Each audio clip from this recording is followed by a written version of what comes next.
The day I overheard my daughter Melissa tell her husband that I was financially incompetent was the day I decided to stop being the sweet, accommodating mother they thought they knew. For 35 years, I'd given Melissa everything: my time, my savings, my unconditional support. I'd built an international consulting career while raising her alone after her father died. I'd paid for private schools, Ivy League tuition, and even the down payment on her first home. Now, at 61, I was allegedly incapable of managing my own money. Little did she know that the modest retirement account she was so eager to protect was just the tip of a very substantial iceberg. An iceberg with significant portions hidden in places she would never think to look. Before we jump back in, tell us where you're tuning in from, and if this story touches you, make sure you're subscribed, because tomorrow, I've saved something extra special for you. I never planned to be the kind of mother who keeps secrets from her child. When David died of a heart attack while Melissa was just 5 years old, I promised myself I would be both parents to her, honest, loving, and entirely devoted. In many ways, I kept that promise. I built my international business consulting practice around a schedule that allowed me to attend her soccer games and dance recitals.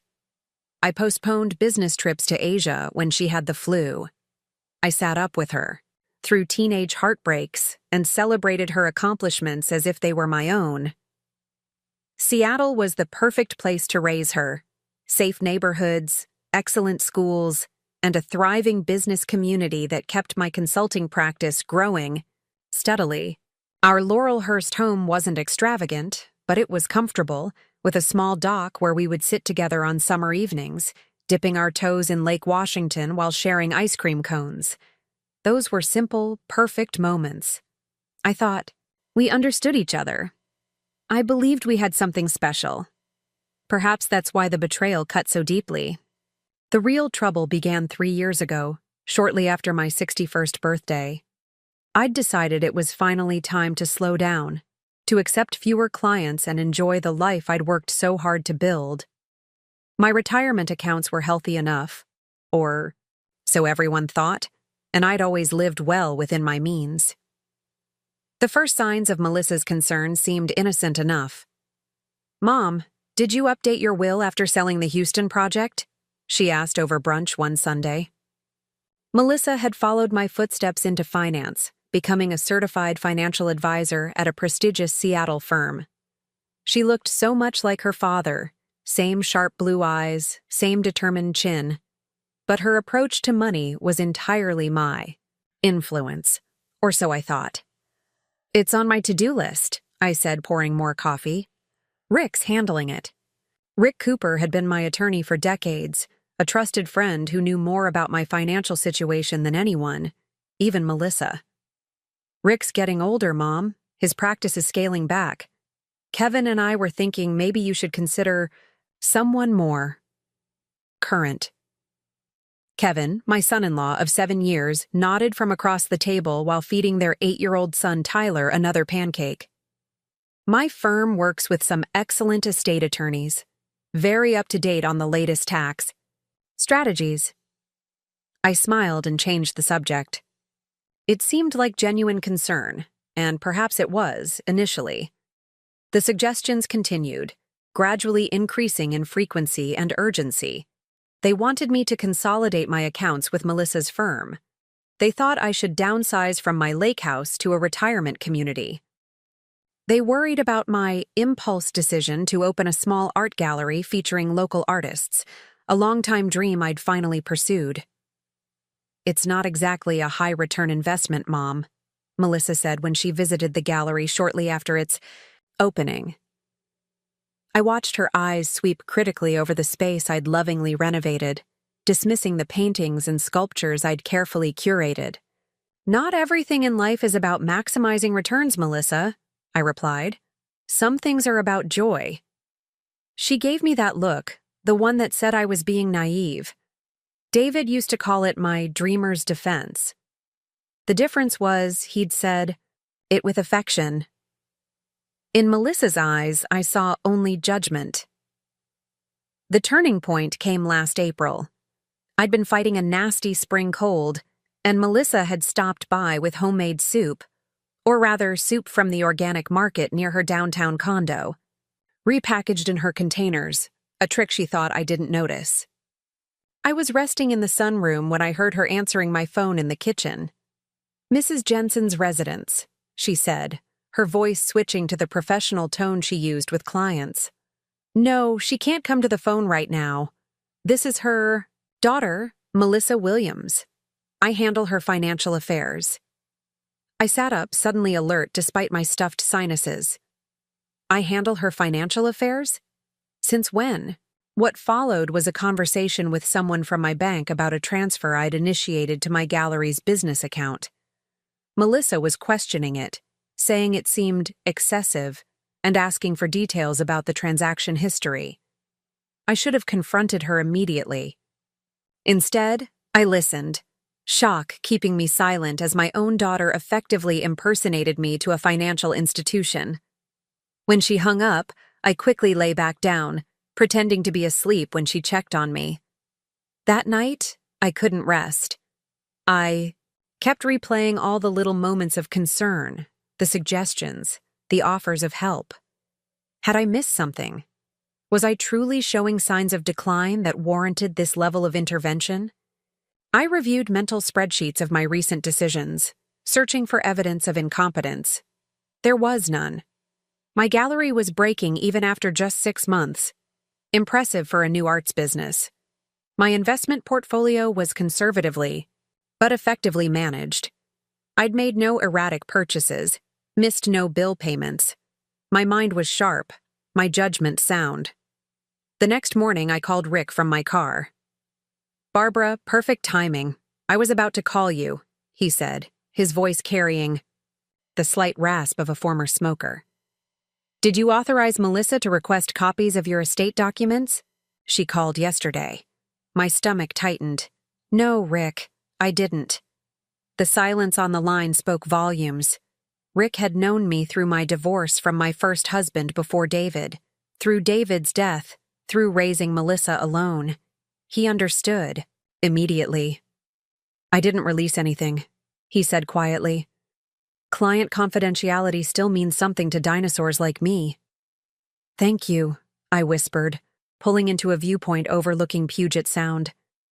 "Rick, I need to know exactly what I've shared with Melissa about my finances and what I haven't." What followed was a thorough inventory of my financial disclosures. My Seattle property, my declared investment accounts, my gallery's business structure, my official retirement funds.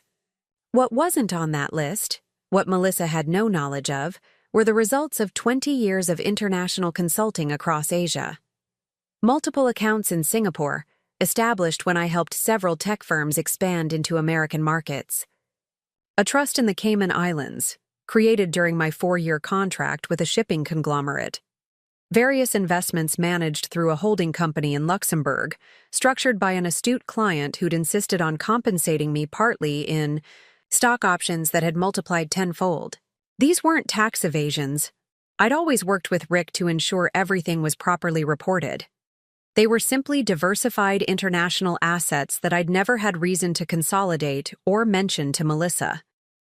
My daughter knew I'd been successful, but I'd always been private about exactly how successful. David and I had both come from humble backgrounds, and we'd wanted Melissa to value work rather than wealth. Now that privacy seemed providential. "What are you thinking, Barbara?" Rick asked after I'd been silent too long. "I'm thinking it's time for a contingency plan," I replied, watching a ferry cut through the steel-gray waters of the Sound. "How quickly can we secure those offshore assets?" "They're already secure," Rick assured me. "The question is, what are you planning to do about Melissa?" What indeed? The daughter I'd raised, the child I'd loved unconditionally, was now trying to wrest control of my life under the guise of protection.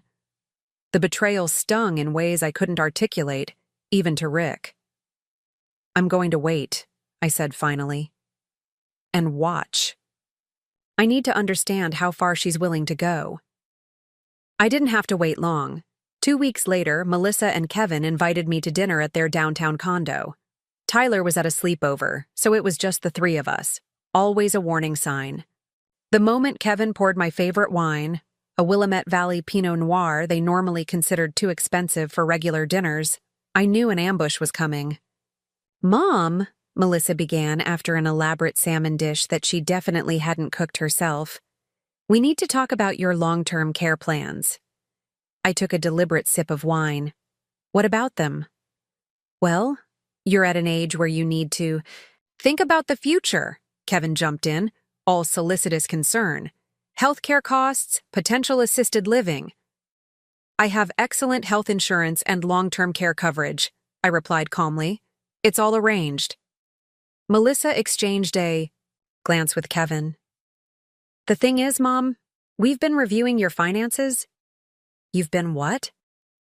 I kept my voice level, though my hand tightened around the stem of my wineglass. "Just looking out for you," she hastened to add. "And the numbers don't quite work. The gallery is draining resources. Your property taxes are astronomical, and there's this strange pattern of withdrawals." "Strange pattern of withdrawals," I repeated, setting down my glass. Preparing and narrating this story took us a lot of time, so if you are enjoying it, subscribe to our channel. It means a lot to us. Now back to the story. "From my accounts, that you've been reviewing without my knowledge or permission." Kevin cleared his throat. "Melissa has access as an authorized user on your Bank of America accounts. She's just doing her due diligence as your daughter." I remembered adding Melissa to one checking account years ago when I was traveling frequently in Asia in case of emergencies. I'd never authorized her to monitor all my finances. "I see," I said, my mind racing. "And what conclusions have you drawn from this due diligence?" Melissa reached across the table to take my hand, her expression a perfect mask of daughterly concern. "Mom, we think it's time to simplify everything. We've prepared some paperwork to consolidate your accounts under my firm's management. We can sell the gallery. Kevin knows someone who might take it as a tax write-off. And we should probably list the lake house soon. The market's still strong, and what would happen to me in this scenario?" I interrupted, pulling my hand away. "We found the most amazing retirement community in Bellevue," Kevin said enthusiastically. "Like a luxury resort. You'd have your own apartment, but with healthcare staff right there if needed." "I don't need healthcare staff," I said, feeling a chill despite the perfectly regulated temperature of their condo. "I'm in excellent health." Melissa's expression softened into something that looked disturbingly like pity. "Mom, you forgot Tyler's birthday last month." "I was in Portland looking at artwork for the gallery. I called him that evening, and his present arrived the next day." "You've been making calculation errors in your checkbook," she continued. "I use online banking almost exclusively now." "The gallery rent was paid late twice. Because the building's new management company changed the payment system and didn't properly notify tenants. Every shop in the building had the same issue.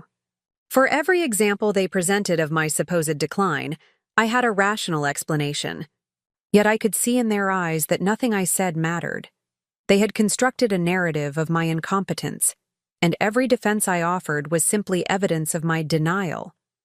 The paperwork they wanted me to sign was comprehensive.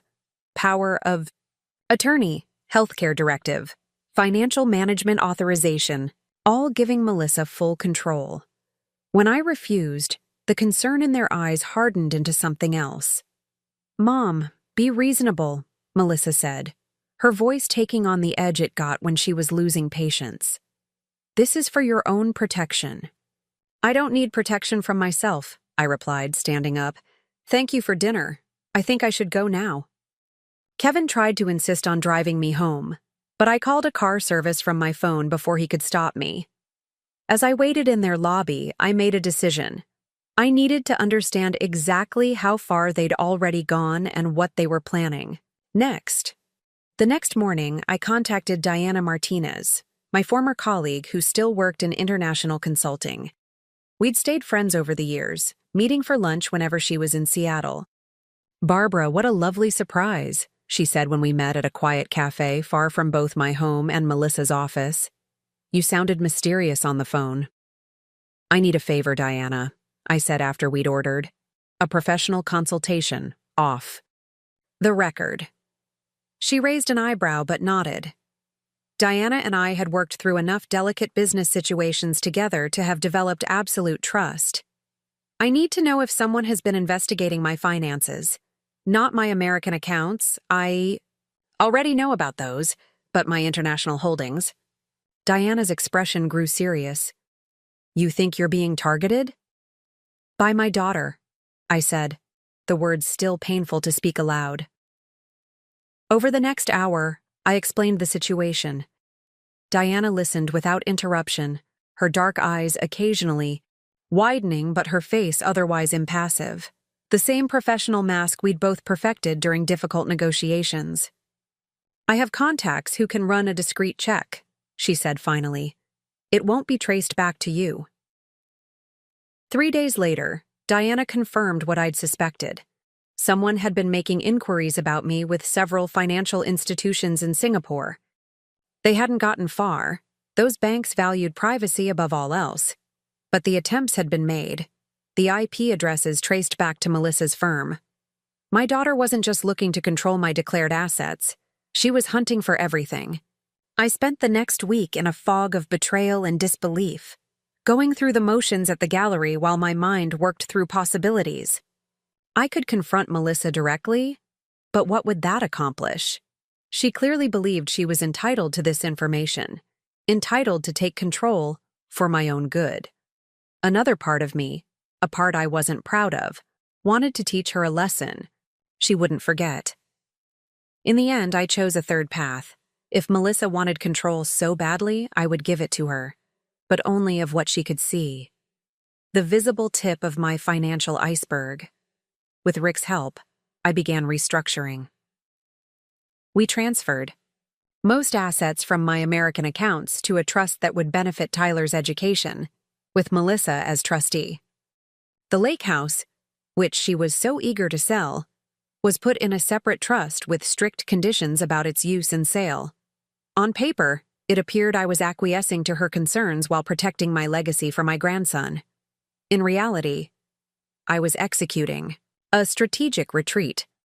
My offshore accounts remained untouched, their existence still unknown to her. I maintained just enough liquid assets in Seattle to live comfortably, while giving the impression that the lake house and gallery represented the bulk of my worth. The transformation in Melissa when I presented this plan was remarkable. Her relief that I was finally being sensible was palpable. She hugged me, tears in her eyes, telling me I was doing the right thing for everyone.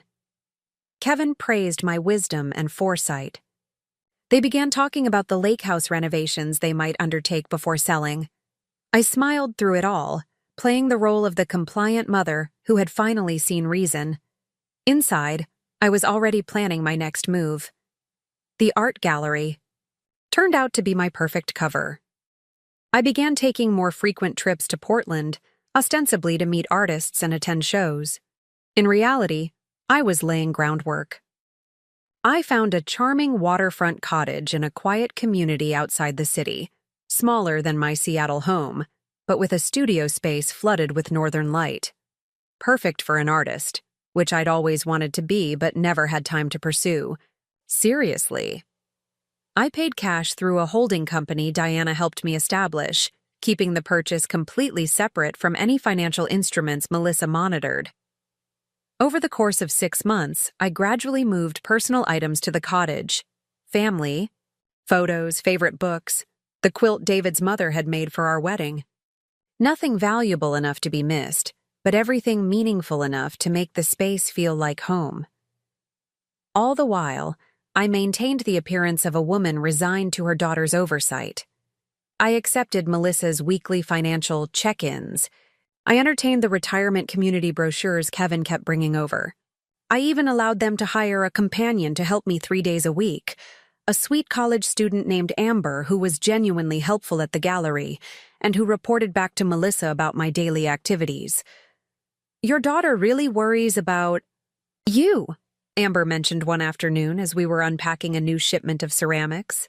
That's her way of showing love, I replied, carefully lifting a delicate porcelain bowl from its packing. She's always been a bit of a control freak. Amber laughed. She calls every day after my shift. Always the same questions. Did you take your medications? Did you eat regular meals? Any visitors at the gallery? Did you seem confused about anything? I nearly dropped the bowl. She asks if I seem confused? Amber's cheeks flushed. I always say no. Because you don't. Ever. You're like the sharpest person I know. The confirmation of Melissa's surveillance hurt, but it also strengthened my resolve. The web of control she was weaving around me was tightening. It was time to act. My opportunity came 2 months later when Melissa and Kevin announced they were taking Tyler to Hawaii for spring break. 2 weeks at a luxury resort on Maui, a trip they suggested I might be too tired to join. You'll have Amber checking in, and we've arranged for meals to be delivered, Melissa assured me. Just focus on resting. That sounds perfect. I agreed. I could use the quiet time. The moment their flight took off, I began executing my carefully orchestrated plan. First, I called Amber and told her I'd be closing the gallery for the duration of their trip, with pay, of course, as I decided to visit an old friend in Vancouver. I then contacted the meal delivery service and redirected the deliveries to a women's shelter, paid through the end of the month. Next, I called Rick, who arrived at the lake house with the documents we'd prepared. Within hours, I'd signed everything. Needed to accomplish 2 key objectives. First, to place the gallery in the hands of my assistant manager, who'd been practically running it anyway. Second, to initiate the sale of the lake house to a buyer Rick had quietly arranged, a developer, who'd been eyeing the property for years.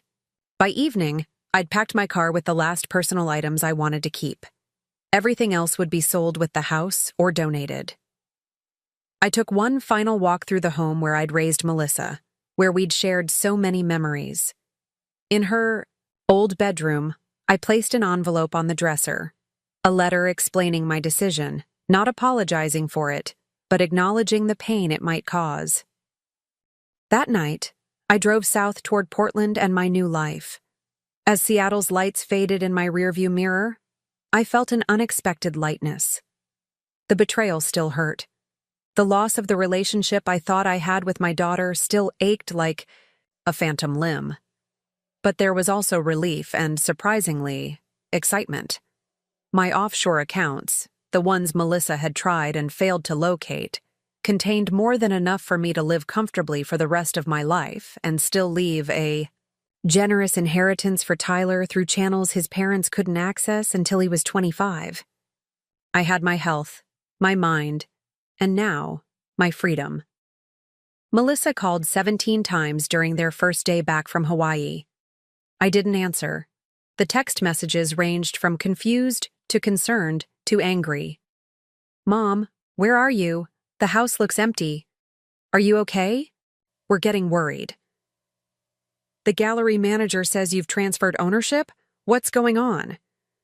Mom, this isn't funny. Kevin's talking about calling the police. A real estate agent just called about the house. Tell me this is a mistake. The final message came 3 days later. I found your letter. I don't understand how you could do this. We were only trying to help you. Call me. I didn't call. Instead, I sent a brief email. Melissa, I'm safe and well. The decisions I've made are sound and legal. The gallery transfer ensures local artists still have a place to show their work.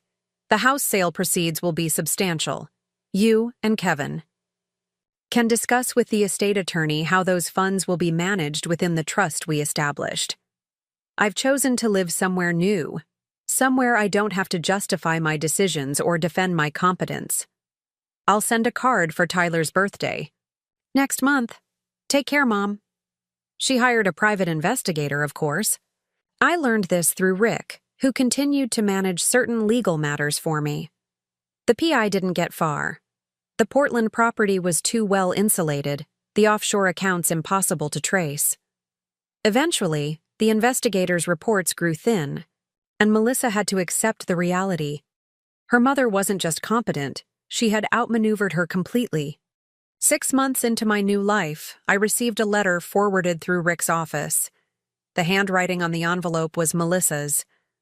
"Mom," it began, "I still don't fully understand why you left the way you did.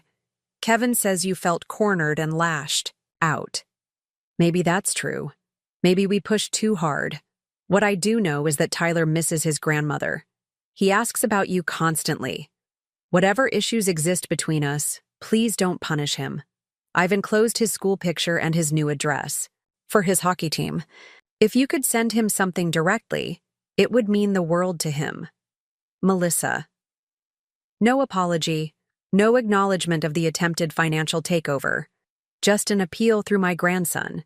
The one pure relationship in this tangle of betrayal and control. I sat on my cottage's deck, watching boats navigate the Columbia River as I considered my response. The pain hadn't disappeared, but it had evolved into something more nuanced.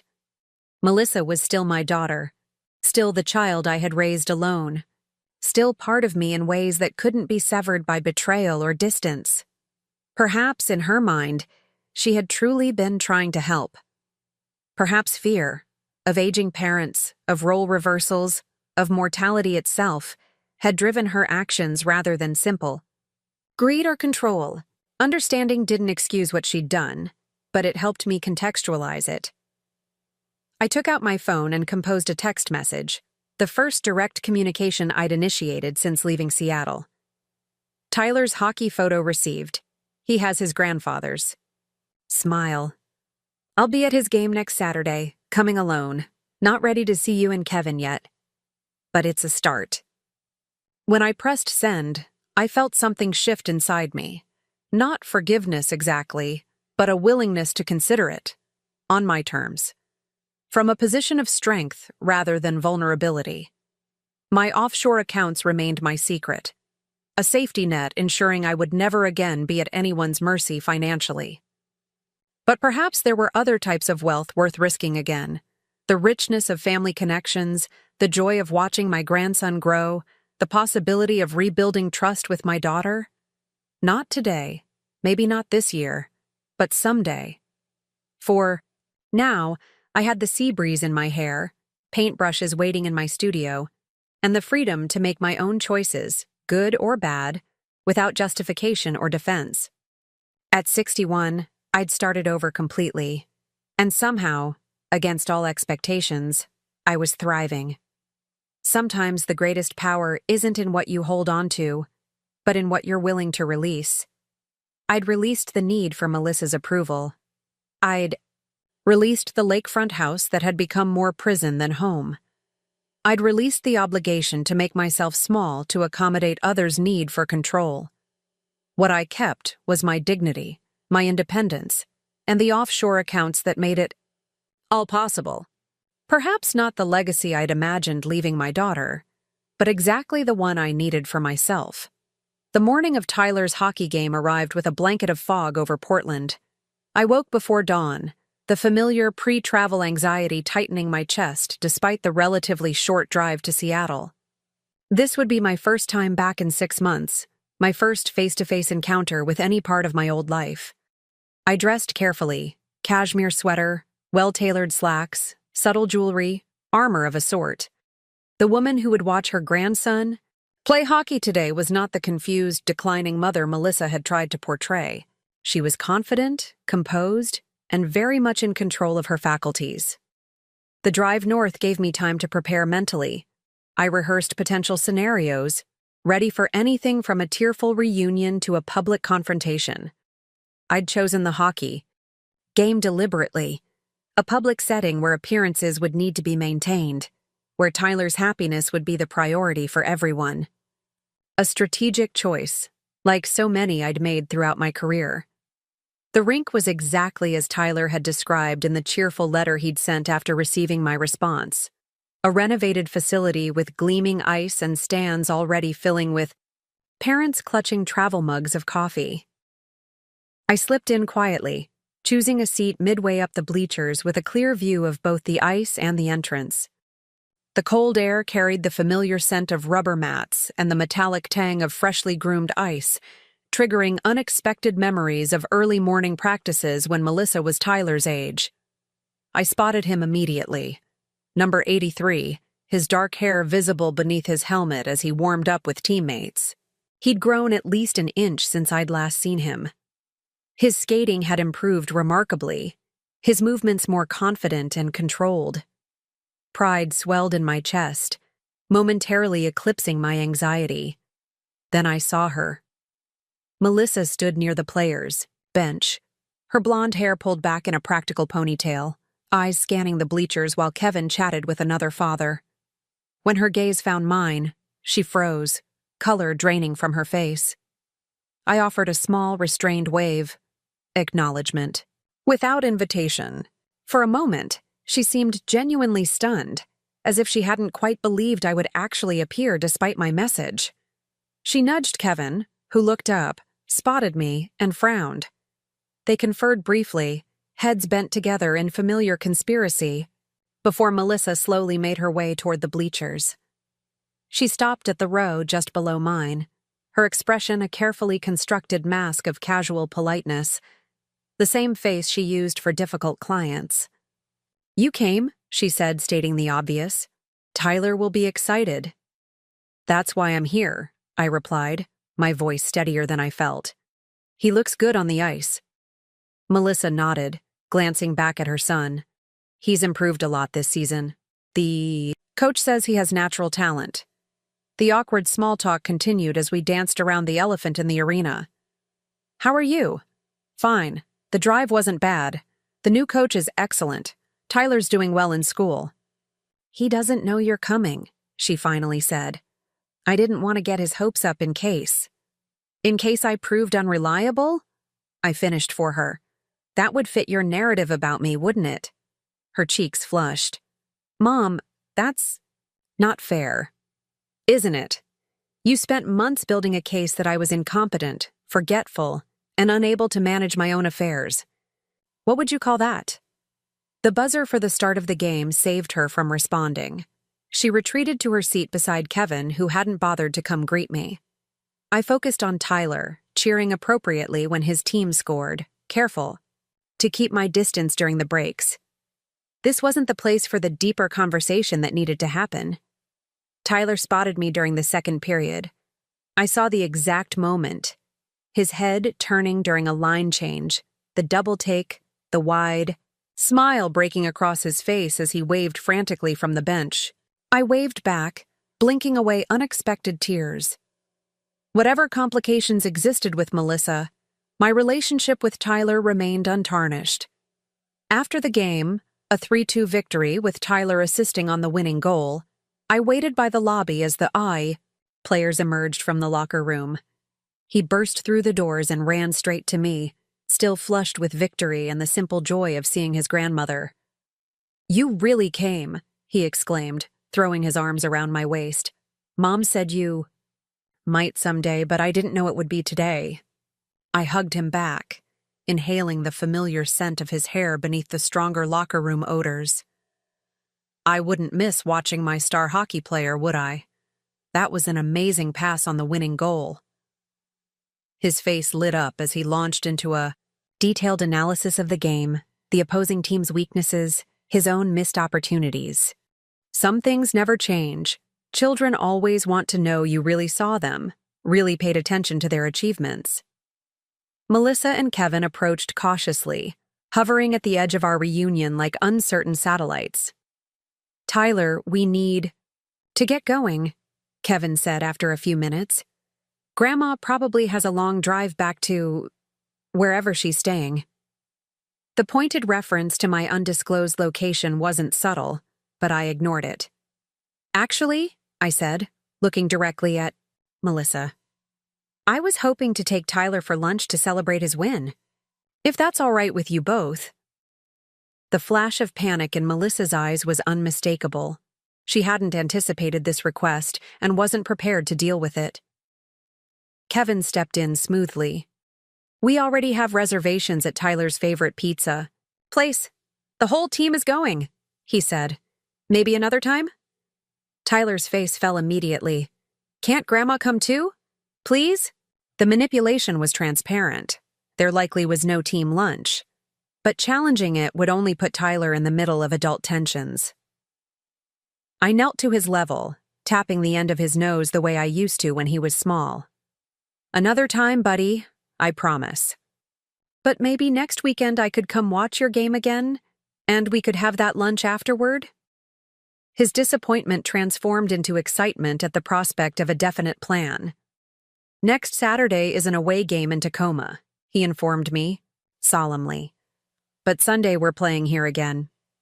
Sunday it is then, I agreed, standing to face Melissa and Kevin again. Does that work with your schedule? They could hardly refuse with Tyler bouncing on his toes between us, eyes shining. With anticipation, Melissa nodded stiffly. Sunday should be fine, she managed. Game's at 11. Perfect, I'll be there. I gave Tyler one more hug, whispering that I was proud of him, then walked toward the exit. Mom, wait, Melissa called, jogging to catch up with me while Kevin distracted Tyler. Are you staying in Seattle tonight? No, I said simply. I'm driving back. To Portland? She asked, a familiar, calculating look in her eyes. The investigator hadn't found me yet, and she was still fishing. To my home, I replied, deliberately vague. She sighed, pushing a strand of hair behind her ear, a nervous gesture she'd had since childhood. This isn't easy for any of us, you know. You disappeared. We thought something terrible might have happened. Until you found my letter, I reminded her, which made it very clear that I was fine and had chosen to leave. But why? Everything was going well. We were just trying to help organize your affairs, make things simpler. You were trying to take control of my life, Melissa. Let's not rewrite history. You decided I was incompetent based on flimsy evidence, invaded my privacy, impersonated me to financial institutions, and plotted to move me into assisted living, all without a single honest conversation about my wishes. Her expression hardened. You're exaggerating. We were concerned about some worrying signs. That's what responsible children do when their parents age. Responsible children talk to their parents first. They don't scheme behind their backs and prepare legal documents transferring control of all assets. I kept my voice steady, determined, not to create a scene in the arena lobby where families were still passing by. We should discuss this somewhere private, Melissa said, glancing around nervously. Not here. I agree, but not today. I came for Tyler, not to rehash everything that went wrong between us. She looked momentarily lost, the confident financial advisor facade cracking to reveal the daughter who didn't understand why her mother had walked away. In that brief window of vulnerability, I saw how she must have rationalized her actions, casting herself as the responsible protector rather than the controlling manipulator. Next Sunday, after Tyler's game and our lunch, I suggested, we can talk then, just you and me. Relief washed over her face. Okay, yes, that would be good. I nodded and turned to leave, then paused. One more thing, Melissa. Call off your investigator. He's wasting your money and invading my privacy. Neither of us needs that stress. Her shock at being caught was almost comical. How did you... I've spent decades navigating international business. Did you really think I wouldn't notice someone digging into my affairs? Professional courtesy, Melissa. Call it off. I didn't wait for her response, just walked calmly to my car with my head high and shoulders straight. Only when I was miles outside Seattle, the familiar skyline receding in my rearview mirror, did I allow my hands to shake on the steering wheel. The encounter had been draining but necessary, a first step toward whatever new relationship might be possible with my daughter. Back in Portland, I found myself too restless to settle into my usual evening routine. Instead, I drove to the small pier near my cottage and walked along the waterfront. The Columbia River stretched wide and powerful before me, its currents a reminder that sometimes the strongest path forward is to flow around obstacles rather than trying to break through them directly. My phone chimed with a text message from an unknown number. Investigator terminated. We'll talk Sunday. A small victory, but significant. It suggested she was willing to engage on more equal terms. Whether that would translate into genuine understanding remained to be seen. The week passed quickly. I had a routine now in Portland. Mornings in my studio attempting to rekindle the artistic talents I'd abandoned for business decades ago. Afternoons at various galleries and arts organizations where I'd begun volunteering. I'd made new friends, mostly creative types who found my business background intriguing rather than defining. None of them knew about my wealth or family complications. To them, I was simply Barbara, the former consultant trying her hand at painting, generous with both time and encouragement. Sunday arrived with clearer skies than the previous weekend. I arrived at the rink early, watching the maintenance crew finish preparing the ice. This time, when Melissa and Tyler arrived, the initial shock was absent, replaced by cautious warmth from Tyler and guarded politeness from his parents. True to his nature, Tyler performed brilliantly under the knowledge his grandmother was watching, scoring 2 goals and playing with infectious energy. I cheered loudly for each achievement, secretly pleased to notice Melissa glancing back at me with an expression that bordered on nostalgic. Perhaps she was remembering her own childhood games, when I'd been her most vocal supporter. The promised lunch afterward was at a family restaurant near the arena. Kevin made excuses about a work emergency, clearly orchestrated to give Melissa and me privacy for our discussion. Tyler dominated the conversation through the meal, catching me up on school projects, friends, and his collection of hockey cards. I listened attentively, asking questions and marveling at how articulate he'd become at just 8 years old. When he went to explore the restaurant's small arcade section, Melissa finally turned to face me fully. "You look good, Mom," she admitted. "Healthy? Rested." "I am both of those things," I confirmed. "My life now suits me." She twisted her napkin between her fingers. "Where exactly is that life?" "The investigator couldn't find any property purchases under your name in Portland or anywhere in Oregon. That was rather the point of having the investigator fail, wasn't it?" I smiled slightly. "I value my privacy now more than ever." "But you're in Portland? That much is true?" I considered how much to reveal. "Yes. I have a lovely place near the water. It's smaller than the Seattle house, but perfect for my needs. And financially, you're managing?" The question carried layers of meaning, genuine concern mixed with curiosity about assets she couldn't account for. "More than adequately," I assured her. "You don't need to worry about my financial situation. It was never actually in jeopardy." She flinched slightly. "Mom, about all that. I think there were misunderstandings on both sides." "Were there? Let me be clear about what happened from my perspective." I leaned forward, keeping my voice gentle but firm. "I overheard you telling Kevin I was financially incompetent. I discovered you were questioning my bank about transfers to my legitimate business. You accessed my accounts without permission, impersonated me on phone calls, and tried to get confidential documents from my attorney. You and Kevin presented me with papers to sign that would have given you control over every aspect of my life. Tell me what part of that I've misunderstood." Her cheeks flushed with a mixture of embarrassment and defensiveness. "When you list it all like that, it sounds terrible. But Mom, we notice things.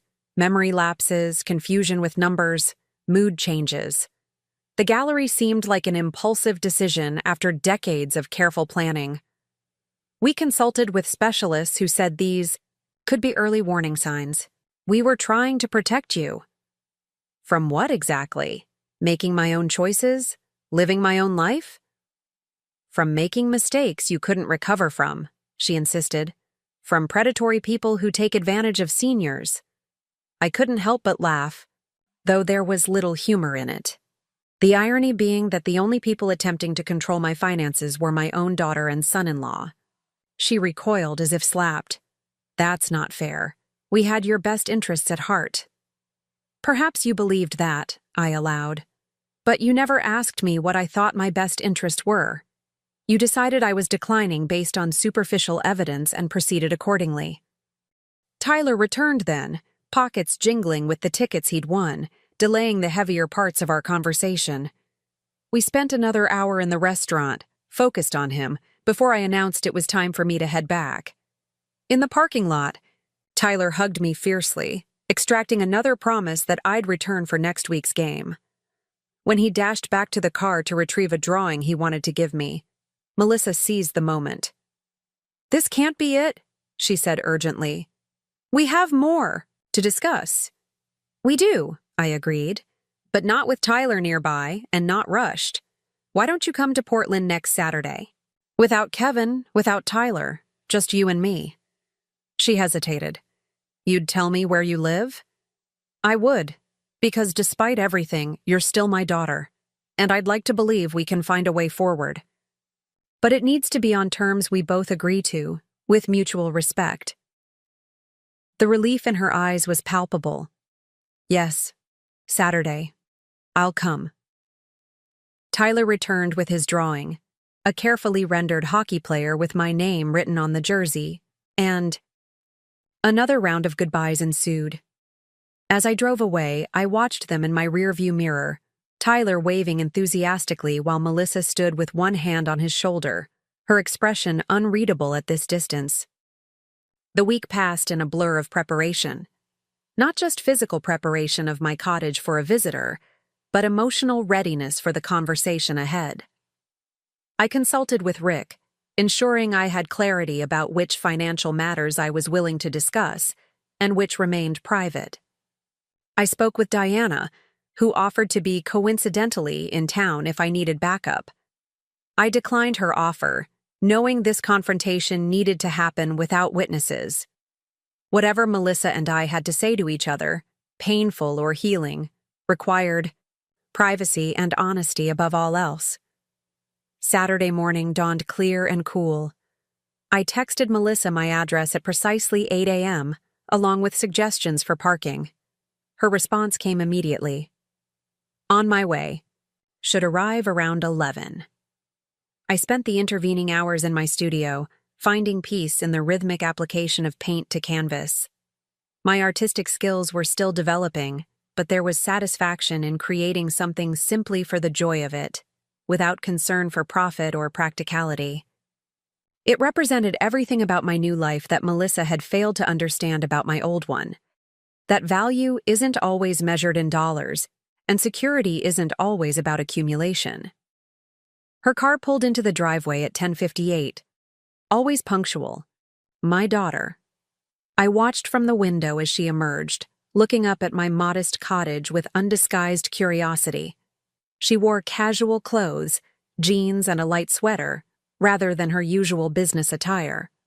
A small concession to the nature of this visit, perhaps. I opened the door before she could knock. "Welcome to my home." She stepped inside, eyes sweeping the open-plan living area with its wall of windows facing the water. "It's beautiful," she admitted, sounding genuinely surprised. "Not what I expected." "What did you expect?" I asked, gesturing for her to take a seat on the sofa while I poured coffee I'd prepared. "Something more? Temporary. Like you were hiding out rather than building a life." She accepted the mug gratefully, warming her hands around it. "This feels permanent." "It is," I confirmed, sitting across from her in my favorite chair. "I'm not coming back to Seattle, Melissa. Not to live. This is my home now." She nodded, slowly, absorbing this finality. "You've made a real life here. New friends? New activities?" "Yes to both. I volunteer at several arts organizations. I'm learning to paint finally. I have neighbors I enjoy.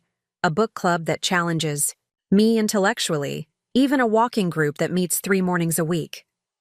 That all sounds healthy, she conceded. But did you have to disappear to create this life? Couldn't you have just told us you wanted more independence? I studied her face, searching for genuine understanding rather than the placating tone financial advisors use with difficult clients. Would you have listened? Or would you have seen it as further evidence of my decline, an elderly woman insisting she's fine when clearly she needs help? She opened her mouth to object, then closed it again, honesty winning out. I don't know. I do, I said gently. You and Kevin had already decided I was incompetent. Everything I said or did was filtered through that assumption. Nothing I could have said would have changed your minds because you weren't really listening anymore. She stared into her coffee. We were concerned. There were signs. What signs, Melissa? Be specific. What did I do that convinced you I could no longer manage my own affairs? She set her mug down, straightening as if preparing for a professional presentation. You forgot appointments. You made calculation errors. You seemed withdrawn sometimes, distracted. The gallery was completely out of character. A major financial decision made suddenly after decades of careful planning. And there were those strange withdrawals. Let me address each of those, I replied calmly. The appointments I missed were few and far between, typically because I was focused on the gallery, a new business requiring my attention. The calculation errors were minimal and corrected immediately when discovered. Hardly evidence of cognitive decline. As for being withdrawn, perhaps I was processing the realization that my daughter was investigating me behind my back. Her cheeks flushed again. And the gallery? The withdrawals? The gallery was a dream deferred, not an impulsive decision. I've loved art my entire life, but put my creative aspirations aside to build my career and raise you alone. As for the withdrawals, they funded legitimate business expenses and personal investments, all of which were properly documented in records you weren't entitled to examine. She flinched at the directness of my response. You make us sound like villains, like we were trying to rob you or something. We were worried, Mom. Genuinely worried. I believe you were, I conceded. But worry doesn't justify the steps you took. You violated my privacy. You made decisions about my life without consulting me. You treated me as though my autonomy was already gone when there was no real evidence to support that conclusion. What were we supposed to do? Wait until something catastrophic happened? Until you made some irreversible financial mistake? You were supposed to talk to me, I said firmly. Openly and honestly, adult to adult, without assumptions. You were supposed to respect that I've successfully managed complex international business dealings for decades and might actually know what I'm doing with my own finances. Melissa stood abruptly, walking to the windows to stare out at the water. Her shoulders were tense, hands clasped tightly behind her back. The posture she adopted when feeling defensive. It's not that simple, she said finally. Dad died young. You've been the only parent I've ever really known. The idea of losing you, of watching you decline. Her voice caught. I was scared, Mom. We've seen it with Kevin's father. How quickly someone can go from fine to not fine, how the early warning signs were there but nobody acted until it was too late. For the first time, I felt a genuine softening toward her position. Fear was a powerful motivator, and watching her father-in-law's decline with early-onset dementia had clearly affected her deeply. I understand fear, I said more gently, but fear doesn't justify controlling behavior. It doesn't make it okay to take over someone else's life. She turned back to face me, eyes suspiciously bright. So what happens now? We just pretend none of this happened? See each other at Tyler's hockey games and make polite conversation? No, I said, rising to join her by the windows. We acknowledge what happened. You recognize that you overstepped significantly, and I acknowledge that your intentions, however misguided, came from a place of concern. Then we establish new boundaries for our relationship going forward. What kind of boundaries? My finances remain entirely my business. No questions, no investigations, no helpful suggestions unless I specifically ask for advice. My living arrangements are my choice. My activities, my friends, my decisions about how to spend my time and money, all mine to determine. She nodded slowly. And in return? In return, I promise to maintain regular contact, to be present in Tyler's life. To be honest with you, if I ever do face health challenges that affect my decision-making capacity, and to have proper legal documents in place, which I already do, specifying exactly what should happen in those circumstances. You already have those documents? She asked, surprised. Of course I do. Rick helped me prepare them years ago, and update them regularly. I've always been meticulous about planning, Melissa. Did you think I wouldn't have considered these possibilities? She looked embarrassed. I guess we assumed since you never discussed it with us. Because it wasn't yet your concern, I said simply. There are aspects of my life that remain private, not because I'm hiding anything worrisome, but because they're mine to manage until circumstances necessitate otherwise. Like these mysterious offshore accounts Tyler mentioned, she said, attempting a light tone that didn't quite succeed. He said something about you having money in other countries that we never knew about. I raised an eyebrow. Tyler has quite an imagination. Mom, please, no more games. The house sold for well above market value, yet you maintained it was your primary asset. The gallery was barely breaking even, but you funded it easily.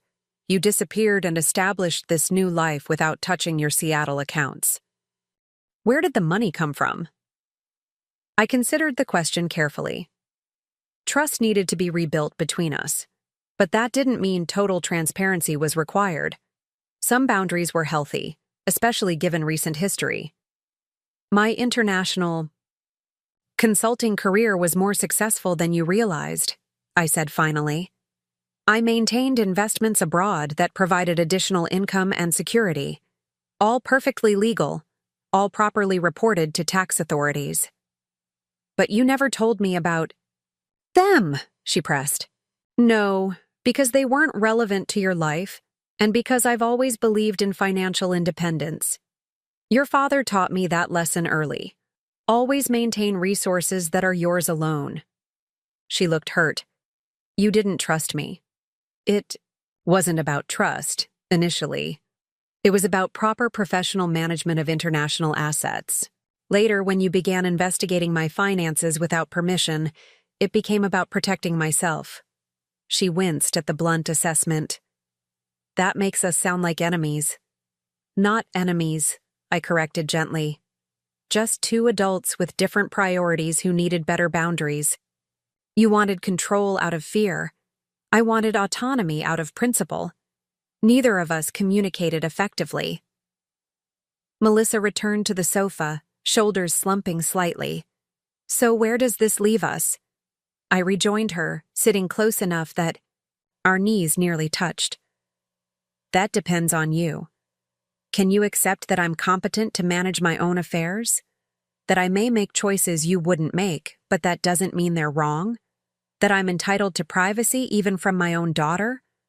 She was quiet for a long moment, truly considering the questions rather than rushing to answer. Finally, she nodded.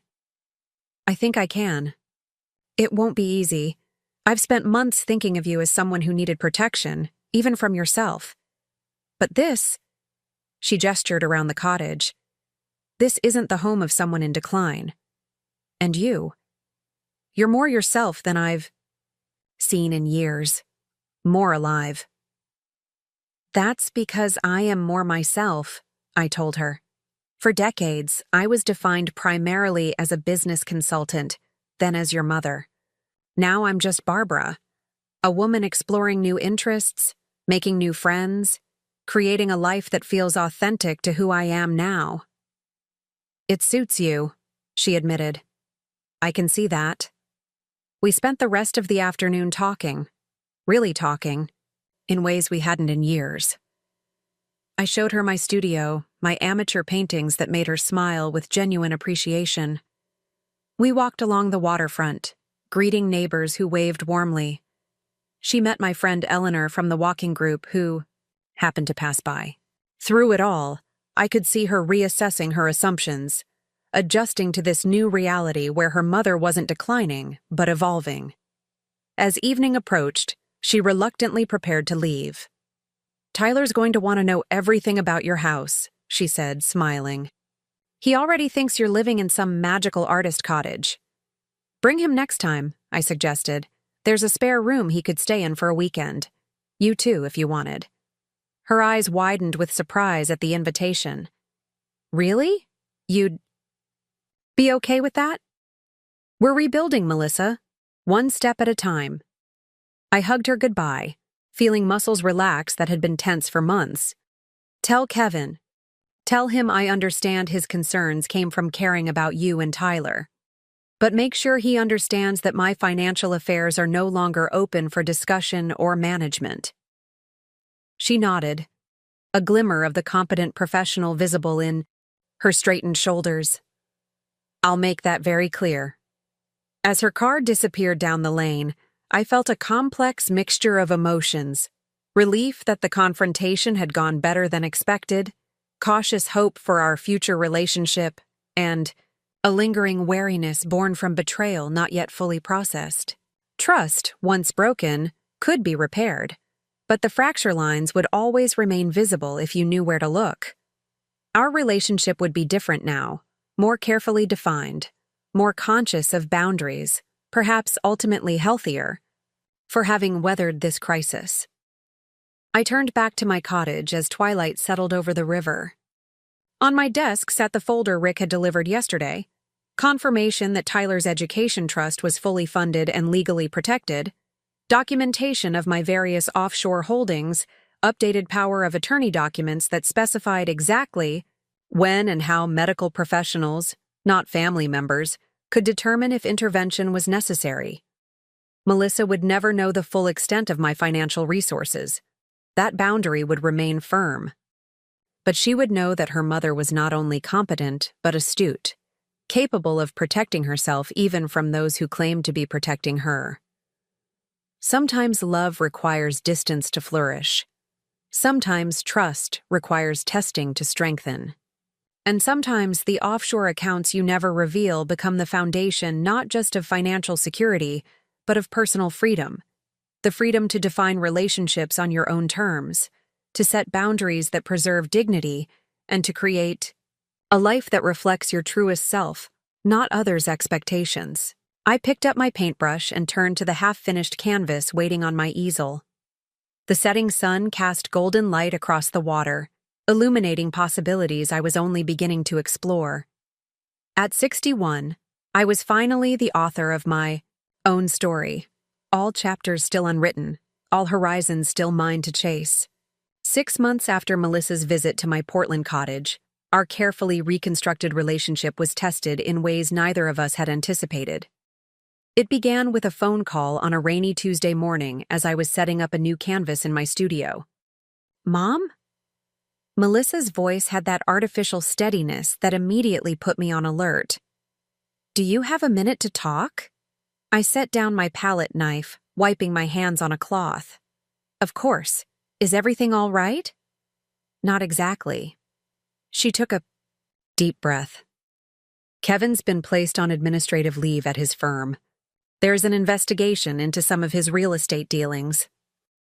The news wasn't entirely surprising. Kevin had always struck me as someone who operated in gray areas, professionally speaking. His ambition often seemed to outpace his ethics. "What kind of investigation?" I asked, keeping my tone neutral. "They're saying he misrepresented some investment properties to clients, used inflated appraisals, manipulated occupancy data." Her voice cracked slightly. "The state licensing board is involved now, and there's talk of criminal charges." "I see," I said carefully. "How are you holding up?" "Barely," she admitted. "Our assets are frozen pending the investigation. Our credit cards were canceled yesterday. Tyler, her voice broke. Tyler's hockey league has an away tournament next weekend in Vancouver, and I can't even pay for his hotel room. I closed my eyes, sensing where this conversation was headed. The last 6 months had been promising. Regular visits, respectful boundaries, no further attempts to access my finances. Was this a genuine crisis or a sophisticated play to reestablish financial dependence? That sounds incredibly stressful, I said, choosing my words with care. What can I do to help? Her relief was audible. If you could help with Tyler's tournament expenses, just until this gets sorted out, it's about $800 for the hotel and meals. I hate asking, but I'll transfer the money today, I interrupted gently. Supporting my grandson's activities was reasonable, regardless of the circumstances. Is there anything else Tyler needs right now? Thank you, she whispered. No, he's okay for now. We're trying to keep things as normal as possible for him. He doesn't know the details, just that Dad's having some work problems. That's wise, I agreed. Children are perceptive, but they don't need adult burdens. There was a pause, loaded with unspoken questions. I waited, sensing she was gathering courage to ask for more substantial help. Mom, she finally said, I know we've just rebuilt our trust and I promised not to ask about your finances, but this situation might get bad, really bad. If Kevin is found guilty, there will be fines, legal fees, possible restitution payments. Our savings won't cover it. What are you asking, Melissa? I'm not asking for a bailout, she clarified quickly. Just information. You mentioned international investments. Is there any way you could advise us on setting something up? Somewhere more protected? And there it was, the true purpose of the call. Not just immediate financial assistance, but access to the offshore accounts she still believed existed. Accounts that could potentially shield assets from legal judgments and creditors. Melissa, I said, my voice firmer now, are you asking me to help you hide assets from a legal investigation? No, not hide, she insisted. Just protect what's rightfully ours. Kevin made some mistakes in how things were presented to clients, but he didn't steal anything. They're trying to make an example of him because his firm is high profile. I took a deep breath, disappointed but not entirely surprised. I need to be very clear about something. First, any legitimate international investments require full disclosure to U.S. authorities. There's no legal way to simply move money offshore to avoid legal judgments. But my international assets were established legally throughout my consulting career? I interrupted firmly. They were earned abroad, invested abroad, and properly reported on all tax filings. They aren't a mechanism for avoiding legal obligations. The silence on the other end of the line stretched uncomfortably. I'll help with Tyler's expenses, I continued. In fact, I'm happy to cover any of his activities or needs during this difficult time. But I won't participate in anything that even approaches legal impropriety, and I strongly advise you against it as well. That path would only compound your problems. When Melissa finally spoke, her voice was tight with barely contained frustration. So all that talk about international consulting success was just a way of saying you have money, but won't help us when we really need it. The unfairness of this characterization stung, but I recognized it as the desperate lashing out of someone under extreme stress. I'm offering to help Tyler, I reminded her gently. And I'm willing to discuss other specific needs you might have. But I won't provide financial advice that could put you at further legal risk, nor will I compromise my own financial security for situations I didn't create. Fine, she said curtly. Just the tournament money then. Melissa, I have to go. Kevin's calling on the other line. Probably more bad news. She hung up without saying goodbye. I set my phone down and turned to the empty canvas before me. With broad, angry strokes, I began laying down a dark background, working through my emotional response to the conversation. Hurt that she'd immediately reverted to seeing me as a potential resource rather than a person with legitimate boundaries. Worried about Tyler's stability during what would undoubtedly be a turbulent time. Angry at Kevin for putting my daughter and grandson in this position, through what sounded like genuine misconduct. Later that afternoon, I called Rick for a reality check and legal perspective. "You handled it exactly right," he assured me after hearing the details. "If Kevin is under investigation for financial irregularities, any unusual money movements now would be heavily scrutinized. Melissa may not realize it, but you protected her by refusing." "She doesn't see it that way," I sighed. "She sees it as abandonment when they need help most." "That's her immediate emotional response," Rick said pragmatically. "Give her time. Meanwhile, let's make sure your support for Tyler is properly documented as grandparent expenses, completely separate from Kevin's legal issues." I followed Rick's advice, setting up a dedicated account specifically for Tyler's activities and needs, with meticulous record-keeping. The Vancouver tournament went smoothly from Tyler's perspective. His team placed second, and he scored several goals, but Melissa remained distant during our brief interactions at the event. 2 weeks later, the situation escalated dramatically. I was having lunch with Eleanor at our favorite Riverside Cafe when my phone buzzed with a text from Melissa. "FBI at our house with search warrant. Taking computers, files. What do we do?" I immediately excused myself and called her, but the call went straight to voicemail. Next, I called Rick, who promised to reach out to colleagues in Seattle who specialized in federal investigations. By evening, I had pieced together the situation through various sources. Kevin's irregularities were apparently far more serious than initially suggested. The investigation now involved bank fraud, wire fraud, and possible money laundering. Melissa finally called back around 9 that night, her voice hollow with shock. "They took everything, Mom. Computers, phones, even Tyler's iPad. They went through every drawer, every closet." "Where are you now?" I asked. "A hotel. Kevin's attorney said we shouldn't stay at the house." She lowered her voice. "They froze all our accounts, every single one, even my personal checking. Account that has nothing to do with Kevin's business. That suggests they believe the accounts may contain proceeds from illegal activities," I said quietly. "Melissa, how much did you know about Kevin's business practices?" "Nothing. I mean, I knew he was aggressive with investments, but that's standard in high-end real estate. Everyone does it." "Everyone does not commit bank fraud," I corrected gently. "Has Kevin been honest with you about what's really going on?" Her silence was telling. "Melissa, listen to me. You need your own attorney, separate from Kevin's, someone who represents your interests exclusively." "I can't afford an attorney," she said bitterly. "I can't afford anything right now." "I'll take care of it," I promised. "I'll have Rick recommend someone excellent." "Why would you do that after I basically accused you of not helping us?" "Because you're my daughter," I said simply.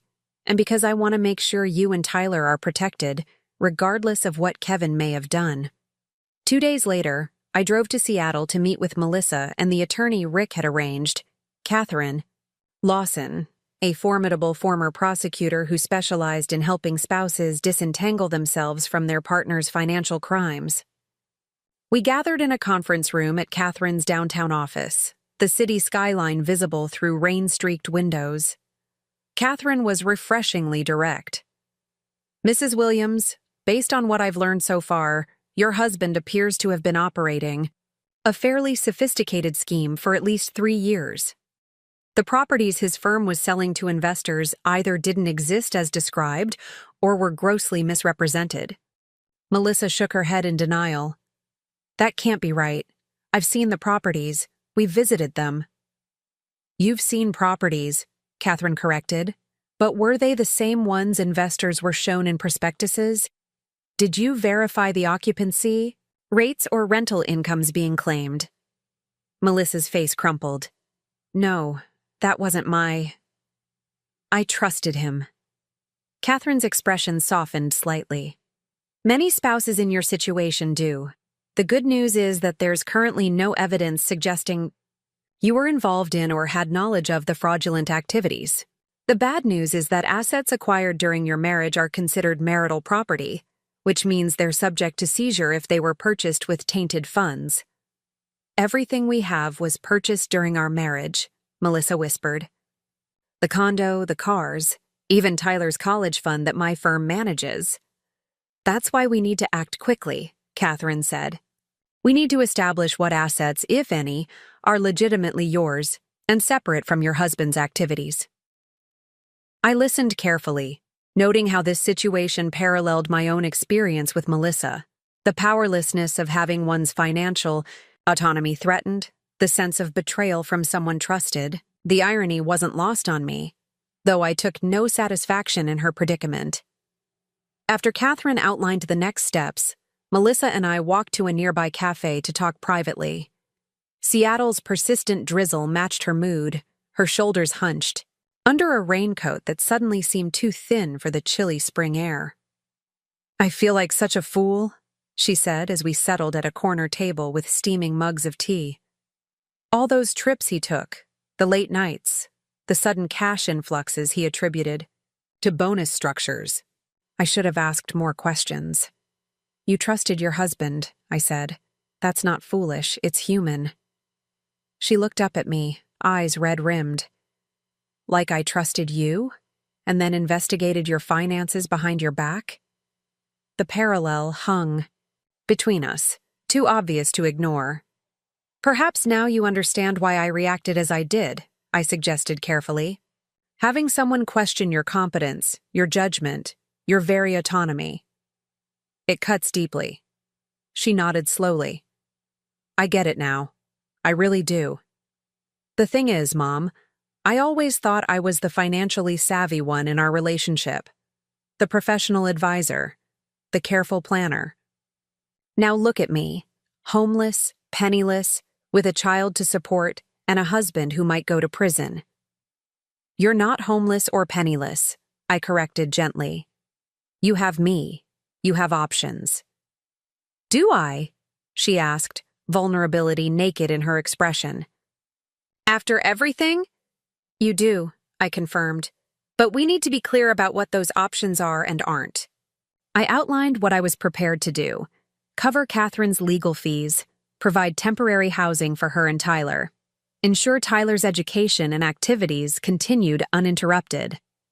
What I wouldn't do? Bail out Kevin, hide assets, or undermine the legal process in any way. What about longer term? She asked. If Kevin goes to prison, if they take everything, I'll have to start over completely at 35. Many people start over, I reminded her. I effectively started over at 61. But you had resources, she countered. Your mysterious international investments. I studied her face, weighing how much to reveal. The offshore accounts she imagined were both more and less than she envisioned. Legitimate investments from decades of international work, properly declared but carefully segregated for my own protection. Precisely the protection she now desperately needed herself. Melissa, I'm going to tell you something I've never shared before. I began carefully. Not because I think you need to know my financial details, but because I think the lesson might help you now. She leaned forward, curiosity momentarily eclipsing her distress. When your father died, I was 31 with a 5-year-old daughter and very limited resources. David's life insurance barely covered the funeral expenses. His parents offered financial help, but with controlling strings attached. I refused. I never knew that, she murmured. Instead of accepting their conditions, I took the risk of building my consulting business, specializing in Asian markets at a time when few Western women were taken seriously in those environments. It was brutally difficult. There were trips where I had to choose between a decent hotel and bringing back a gift for you. Meetings where I was the only woman in the room, expected to fail. Clients who tested me at every turn.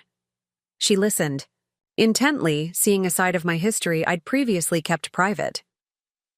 What I learned through that experience was invaluable. Financial independence isn't just about having money. It's about having options, knowledge, and control over your own economic destiny. When my business finally succeeded, I made a solemn promise to myself. Never again would I be financially vulnerable to anyone else's decisions or whims. The offshore accounts, she said, understanding dawning. Not exactly offshore in the way people imagine, I clarified. But yes, international investments structured to remain independent and protected, even if domestic circumstances changed, not hidden from tax authorities, but diversified across jurisdictions that value financial privacy. And that's how you were able to walk away and start over in Portland. I nodded. The Seattle assets, the house, the declared investments, those were just the visible portion. But they weren't my security. They were simply part of a life I'd built. My true security lay in knowing I had resources no one could access but me. Melissa absorbed this, hands wrapped around her cooling tea. Why are you telling me this now? Because you're at a crossroads similar to where I was after David died. You can define yourself as a victim of Kevin's choices, or you can see this as an opportunity to rebuild with wiser eyes and stronger boundaries. That's easy to say with a safety net, she pointed out. Which is why I'm offering you one, I replied. Not unlimited funds, not a bailout for Kevin, but enough support to give you time and space to rebuild on your own terms. And what do you want in return? She asked cautiously. The question stung, revealing how transactional she still believed relationships to be. Another of Kevin's influences, perhaps. I want what I've always wanted, I said honestly. A healthy relationship with my daughter based on mutual respect. I want Tyler to grow up understanding that resilience matters more than resources. And I want you to find the strength I know you have. The strength to start over without compromising your integrity. Our conversation was interrupted by a call from Catherine, who had just received new information.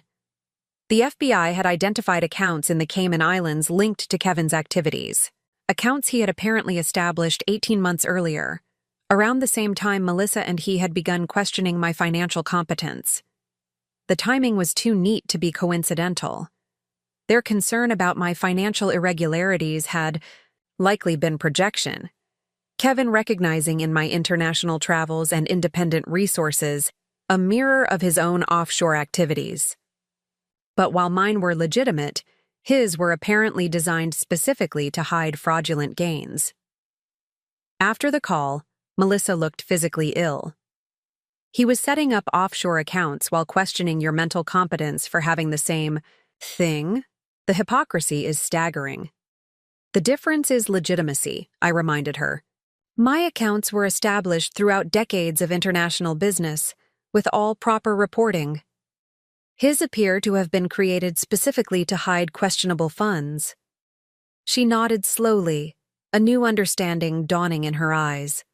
All those conversations about your strange withdrawals and financial confusion. That was Kevin projecting, wasn't it? Seeing suspicious behavior because he was engaged in it himself. It seems likely, I agreed gently. And I bought into it completely, she whispered. I became his accomplice in questioning you, all while he was actually committing financial crimes. The realization seemed to physically diminish her, shoulders slumping under the weight of complicity, however unwitting. You weren't an accomplice, I assured her. You were manipulated by someone you trusted. There's a difference. In the weeks that followed, Kevin's legal situation deteriorated rapidly. He was formally indicted on multiple felony counts, with evidence suggesting the fraud was both more extensive and had been going on longer than initially thought. His attorney began floating the possibility of a plea deal, recognizing the strength of the government's case.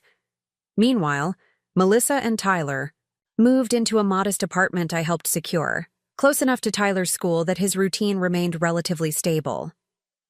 Catherine worked aggressively to legally separate Melissa's legitimate assets from those tainted by Kevin's activities, successfully arguing that her retirement account and certain personal property should be excluded from asset seizures. Through it all, I maintained the boundaries I'd established, financially supporting Melissa and Tyler's immediate needs without enabling Kevin or interfering with legal proceedings. I visited Seattle weekly, providing emotional support while respecting Melissa's need to process her new reality independently. One evening, as we sat on the balcony of her apartment watching Tyler practice hockey shots in the small courtyard, below, Melissa turned to me with newfound clarity in her eyes. "I understand now why you were so protective of your financial independence," she said quietly. "I thought it was about not trusting me, but it was really about self-preservation." "It was about maintaining control over my own life," I confirmed. "Something everyone deserves, regardless of age." She nodded slowly. "When Kevin and I were questioning your competence, planning to take over your finances, how did that feel?" "Like a fundamental violation," I said honestly. As if the decades I'd spent building a successful career, making sound decisions, creating security for myself counted for nothing. As if my identity could be reduced to a set of accounts to be managed by others who presumed to know better. "That's exactly how I feel about what Kevin did," she said, realization dawning in her expression. "He made financial decisions that have devastated our family, all while maintaining the fiction that he was the competent one, the provider, the protector." "The parallels aren't lost on me," I acknowledged. "I'm sorry," she said, turning to face me directly. "Truly sorry for how we treated you. The lack of respect, the assumptions, the manipulation. I was so certain we were acting in your best interest that I never questioned whether we had the right to act at all." The apology, so long awaited, washed over me with unexpected emotional force. Not because I had been waiting for her to suffer before acknowledging my pain, but because I recognized the genuine understanding behind her words. It wasn't an apology born from desperation or strategy, but from true comprehension of what she had done. "Thank you," I said simply. "That means more than you know." Tyler looked up from his practice, waving excitedly when he executed a particularly impressive shot. We both waved back, momentarily united in grandmother-mother pride. "What happens now?" Melissa asked, turning back to me. "With us, I mean." "We continue rebuilding," I said. "One conversation, one honest exchange at a time. We maintain healthy boundaries while supporting each other through difficult circumstances. We model for Tyler what resilience and integrity look like." "And financially?" she pressed, the financial advisor in her still seeking concrete plans. "You focus on stabilizing your professional reputation, which thankfully appears unaffected by Kevin's actions. I continue supporting your immediate needs while you rebuild. When you're ready, perhaps we discuss longer-term planning. Not with me managing your finances or you investigating mine, but as two independent adults sharing knowledge and resources." She nodded slowly. "That sounds healthy. Different from what we've ever done before, but healthy." As the sun set over Seattle's skyline, casting long shadows across the courtyard where Tyler continued his determined practice, I felt a sense of cautious optimism. The circumstances that had brought us to this moment were painful, the betrayals on multiple levels still raw. But adversity often reveals truths that comfort conceals. In losing the facade of perfect family harmony, perhaps we were finding something more valuable, authentic connection based on mutual respect rather than control or dependency. Later that night, after Tyler had gone to bed, Melissa and I sat at her small kitchen table reviewing practical matters, upcoming legal appointments, school activities, budget considerations. She handled each topic with newfound maturity, asking for input without surrendering autonomy, seeking support without demanding rescue. "There's one more thing," she said hesitantly as we finished. "I've been offered a position at a smaller firm across town. less prestigious than my current role, but more flexible hours for Tyler. The thing is, she paused, gathering courage. They've asked me to bring on a senior consultant with international experience to help them expand their client base. Someone who understands Asian markets particularly. I raised an eyebrow, immediately understanding the implication. Are you asking me to work with you professionally? Only if you're interested, she hastened to add. You've built a new life in Portland, and I respect that completely. But your expertise is exactly what they're looking for, and I thought, maybe a few days a month? It would be on your terms entirely. The offer was unexpected, yet somehow fitting. A professional acknowledgement of my capabilities, a tangible demonstration of her newfound respect for my experience and judgment. I'd need to know more details, I said cautiously.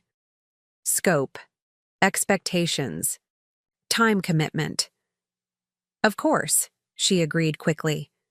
No pressure at all.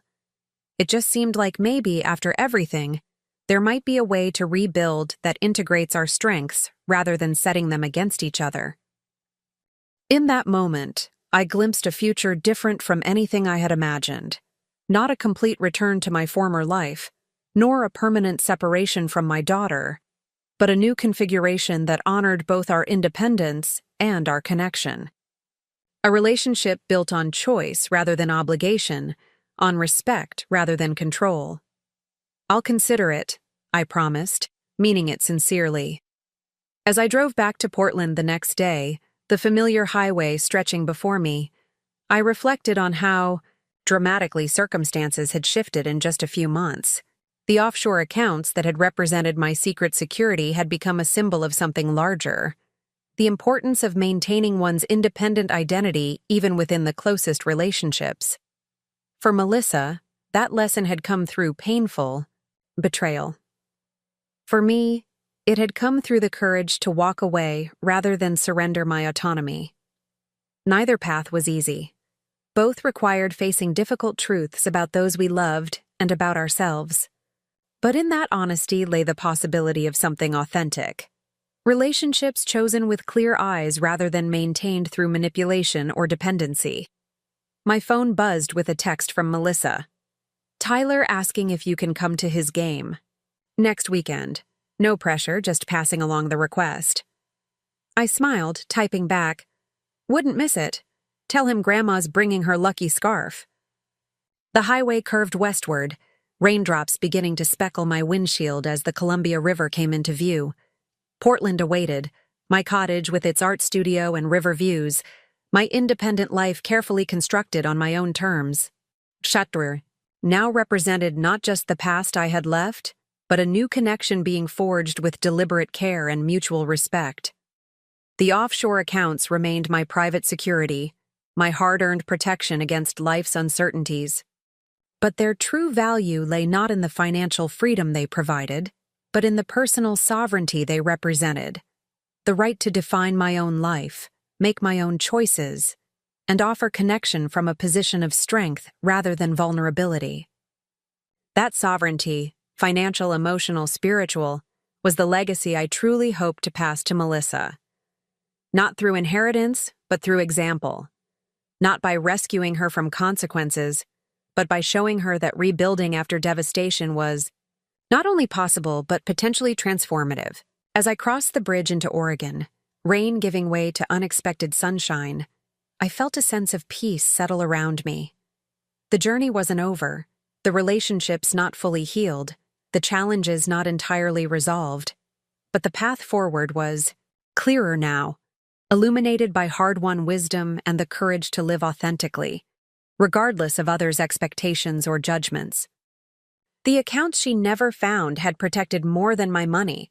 They had preserved my right to self-determination. And in the end, that was the most valuable asset of all. A year had passed since Kevin's indictment when I received an unexpected invitation from Melissa. Mom, would you consider hosting Tyler for the summer? I have an opportunity to work on a project in Singapore for 2 months. It would be an important step in rebuilding my career, but I don't want to uproot him during the school break. My cottage by the Columbia River had gradually evolved to reflect my new life. The second bedroom transformed into a proper guest room, the garden flourishing with native plants, a small dock where I often sat in the evenings watching osprey dive for fish. It was a peaceful space, very different from the busy Seattle home where I'd raised Melissa. But would it engage an active 9-year-old boy for an entire summer? I'd love to have Tyler, I told her. But are you sure he won't be bored here? I'm hardly running a summer camp. Melissa laughed, the sound more relaxed than I'd heard in months. Actually, that's part of why I thought of you. After everything that's happened, I think Tyler needs some normalcy. The kind that comes from quiet mornings and home-cooked meals and someone who isn't constantly checking their phone for crisis updates. The request touched me deeply. Kevin had eventually accepted a plea deal, 5 years in federal, prison plus restitution, and Melissa had filed for divorce shortly afterward. She'd been rebuilding her life with remarkable resilience, taking the position at the smaller firm, moving to a modest townhouse in a family-friendly neighborhood, and working hard to provide Tyler with stability amid the upheaval. That she now trusted me enough to care for him during an extended absence represented a profound shift in our relationship. In that case, I'd be honored, I said. Does Tyler have any special summer activities he's interested in? Hockey? Of course. There's a summer skills camp in Portland he could attend. And he's recently become obsessed with fishing, though I've never taken him. The river is full of salmon and steelhead, I noted. I could teach him, though it's been years since I've fished myself. You fish? Melissa sounded genuinely surprised. Your grandfather taught me when I was about Tyler's age. I used to take you when you were little, but you hated it. All those squirming worms and flopping fish. You preferred the city pool. I'd forgotten that, she said softly. It's strange how childhood memories fade, isn't it? All those little moments. That seemed insignificant at the time. The conversation lingered in my mind as I prepared for Tyler's arrival. I found my old fishing gear in the cottage's small storage shed, purchased a child-sized rod and tackle box, and researched the best spots along this stretch of the Columbia for a beginner. I enrolled him in the hockey camp, investigated local hiking trails suitable for a 9-year-old, and stocked the refrigerator with the kinds of foods that would appeal to him while still being reasonably nutritious. When Melissa dropped him off on her way to the airport, Tyler bounded from the car with the exuberance unique to children his age. Grandma, Mom says there's a dock where we can fish right from your backyard. There is indeed, I confirmed, accepting his enthusiastic hug. And I've got all the gear ready for us to try tomorrow. Melissa followed more slowly, wheeling Tyler's suitcase up the garden path. Her eyes held a mixture of emotions, gratitude, lingering traces of anxiety, and something that looked almost like envy. This place keeps getting more beautiful, she observed, taking in the flowering rhododendrons and the newly built pergola covered in clematis. You've created something special here. It's a work in progress, I replied, like most worthwhile things. She nodded, understanding the deeper meaning in my words. Tyler has everything he needs in his suitcase. Emergency contacts are in the front pocket, along with his medication schedule, just the usual allergy pills in spring. I'll have reliable internet in Singapore, so we can video chat every few days. We'll be fine, I assured her. Go focus on your project. This is an important opportunity.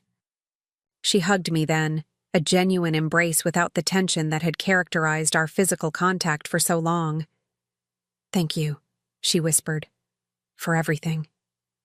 After she left, Tyler and I settled into an exploration of the cottage and grounds. He was particularly impressed with the studio where I painted, examining my amateur canvases with serious consideration before declaring my river landscapes really good, actually. Would you like to try painting while you're here? I offered.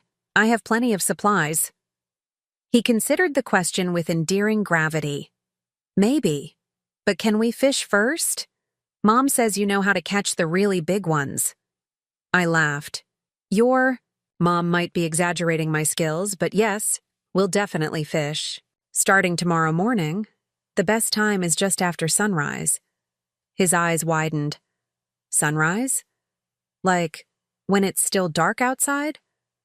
That's when the fish are hungriest, I explained. Are you up for an adventure? His enthusiastic nod signaled the beginning of our summer together, a period that would transform our relationship in ways neither of us could have anticipated. The next morning found us at the dock well before dawn, bundled against the early morning chill, sipping hot chocolate from thermoses while I taught him how to bait his hook. His small fingers were surprisingly dexterous, his concentration intense as he listened to my instructions. "Grandma," he asked as we cast our lines into the still dark water, "is it true you have secret money hidden all over the world?" The question caught me completely off guard. "Where did you hear something like that?" He shrugged, attention, still focused on his bobber. "Dad told Mom once. He said you were smarter than she realized, that you had accounts no one could trace. But I heard them fighting about it."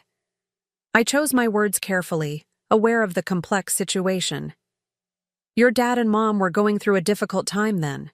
Sometimes when people are upset, they say things that aren't quite accurate." "So you don't have secret money?" He sounded disappointed. "What I have," I explained gently, "is financial security that I built through many years of hard work. I made smart investments in different countries where I worked. There's nothing secret or mysterious about it, just careful planning over a long time." He absorbed this with the remarkable adaptability of children. "Like saving your allowance, instead of spending it right away?" "Exactly like that," I agreed, pleased with his understanding. "Except over decades instead of weeks." "Cool," he said, then gasped as his rod suddenly bent double. "Grandma, I think I got one." The moment of financial inquisition passed as quickly as it had arrived, replaced by the excitement of Tyler's first catch, a respectable rainbow trout that we photographed extensively before releasing back into the river. Over the following days, we established a rhythm. Early mornings fishing or exploring the riverside trails, afternoons at hockey camp or working on art projects in my studio, evenings playing board games or reading together on the porch. Tyler proved to be surprisingly good company, curious, thoughtful, and refreshingly direct in his observations. "You're different here than you were in Seattle," he remarked one evening as we grilled our fresh-caught fish for dinner. "Different? How?" I asked, curious about his perception. He considered the question seriously. "More relaxed. Happier, I think. You laugh more." His insight was remarkably perceptive for a 9-year-old. "I think you're right," I acknowledged. "This place suits me. I feel more like myself here." "Mom's different now, too," he offered. "Since Dad went away, she doesn't yell as much, and she plays hockey with me sometimes." I nodded, encouraging him to continue. "But she works a lot," he added. "And sometimes she looks sad when she thinks I'm not watching." The observation tugged at my heart. "Your mom has been dealing with some very hard changes," I said gently. "She's incredibly strong, but even strong people feel sad sometimes." "Because of what Dad did?" "Partly that," I confirmed, "and partly because change itself can be difficult, even when it's ultimately for the better." He nodded solemnly. "Like when you moved away from Seattle. Was that hard even though it made you happier?" Very perceptive, Tyler. "Yes, it was. Leaving behind familiar places and routines is challenging, even when you're choosing it for good reasons." He seemed satisfied with this explanation, returning his attention to monitoring the fish on the grill. But his questions lingered in my mind, reminding me how perceptively children observe the adults in their lives, often seeing truths we try to conceal even from ourselves. Our regular video chats with Melissa revealed a gradual transformation in her as well. The Singapore assignment clearly energized her professionally, drawing on her financial expertise while stretching her in new directions. With each call, she seemed more confident, more animated when describing her work, less consumed by the aftermath of Kevin's downfall. "You look like you're thriving," I observed during one of our conversations, after Tyler had wandered off to feed the family of ducks that had taken up residence near our dock. "It feels that way," she admitted. "Being back in an international business environment, making decisions that don't involve crisis management for a change. It's invigorating." "I remember that feeling well," I told her. "There's something about working across cultures that sharpens your perspective." She nodded, her expression thoughtful. "Mom, I've been meaning to ask you something. The firm is considering establishing a more permanent presence in Singapore. They've asked if I'd consider a 2-year assignment helping build the office." "That sounds like an incredible opportunity," I said carefully, aware of the implications for Tyler. "What are you thinking?" "I'm torn," she confessed. "Professionally, it's exactly what I need to rebuild my career after the Kevin disaster. The compensation would allow me to finally regain solid financial footing. But Tyler—" She trailed off, the conflict evident in her expression. "He needs stability," I finished for her. "Exactly. Another major upheaval so soon after everything with Kevin seems unfair to him. International schools in Singapore are excellent, but it's so far from everything familiar." I considered her dilemma thoughtfully. "What options have you considered?" "Turning it down is the obvious one, but that feels like surrendering a rare second chance. Taking Tyler with me would be disruptive for him, but might also be an amazing experience in the long run. And then—" "And then?" I prompted when she hesitated. "I've wondered about a third option," she said cautiously. "Whether Tyler might stay with you during the school year, at least for the first year while I get established. He'd have continuity with his current school, hockey team, friends. I'd come back for all holidays and breaks. You and he could visit Singapore during his summer vacation." The suggestion caught me completely by surprise. Not because it was unreasonable. Tyler and I had settled into a comfortable routine that clearly benefited us both, but because it represented a level of trust I hadn't expected Melissa to extend so soon. "That's a significant decision," I said carefully, "and a considerable responsibility. Have you discussed this idea with Tyler at all?" "Not yet. I wanted to explore whether you'd even consider it first." I took a moment to truly consider the proposition. At 62, I'd built a peaceful life structured around my own preferences and rhythms.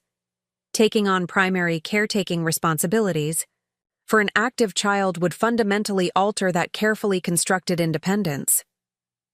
Yet, watching Tyler flourish during our summer together had brought unexpected joy, reconnecting me with aspects of myself that had been dormant for years.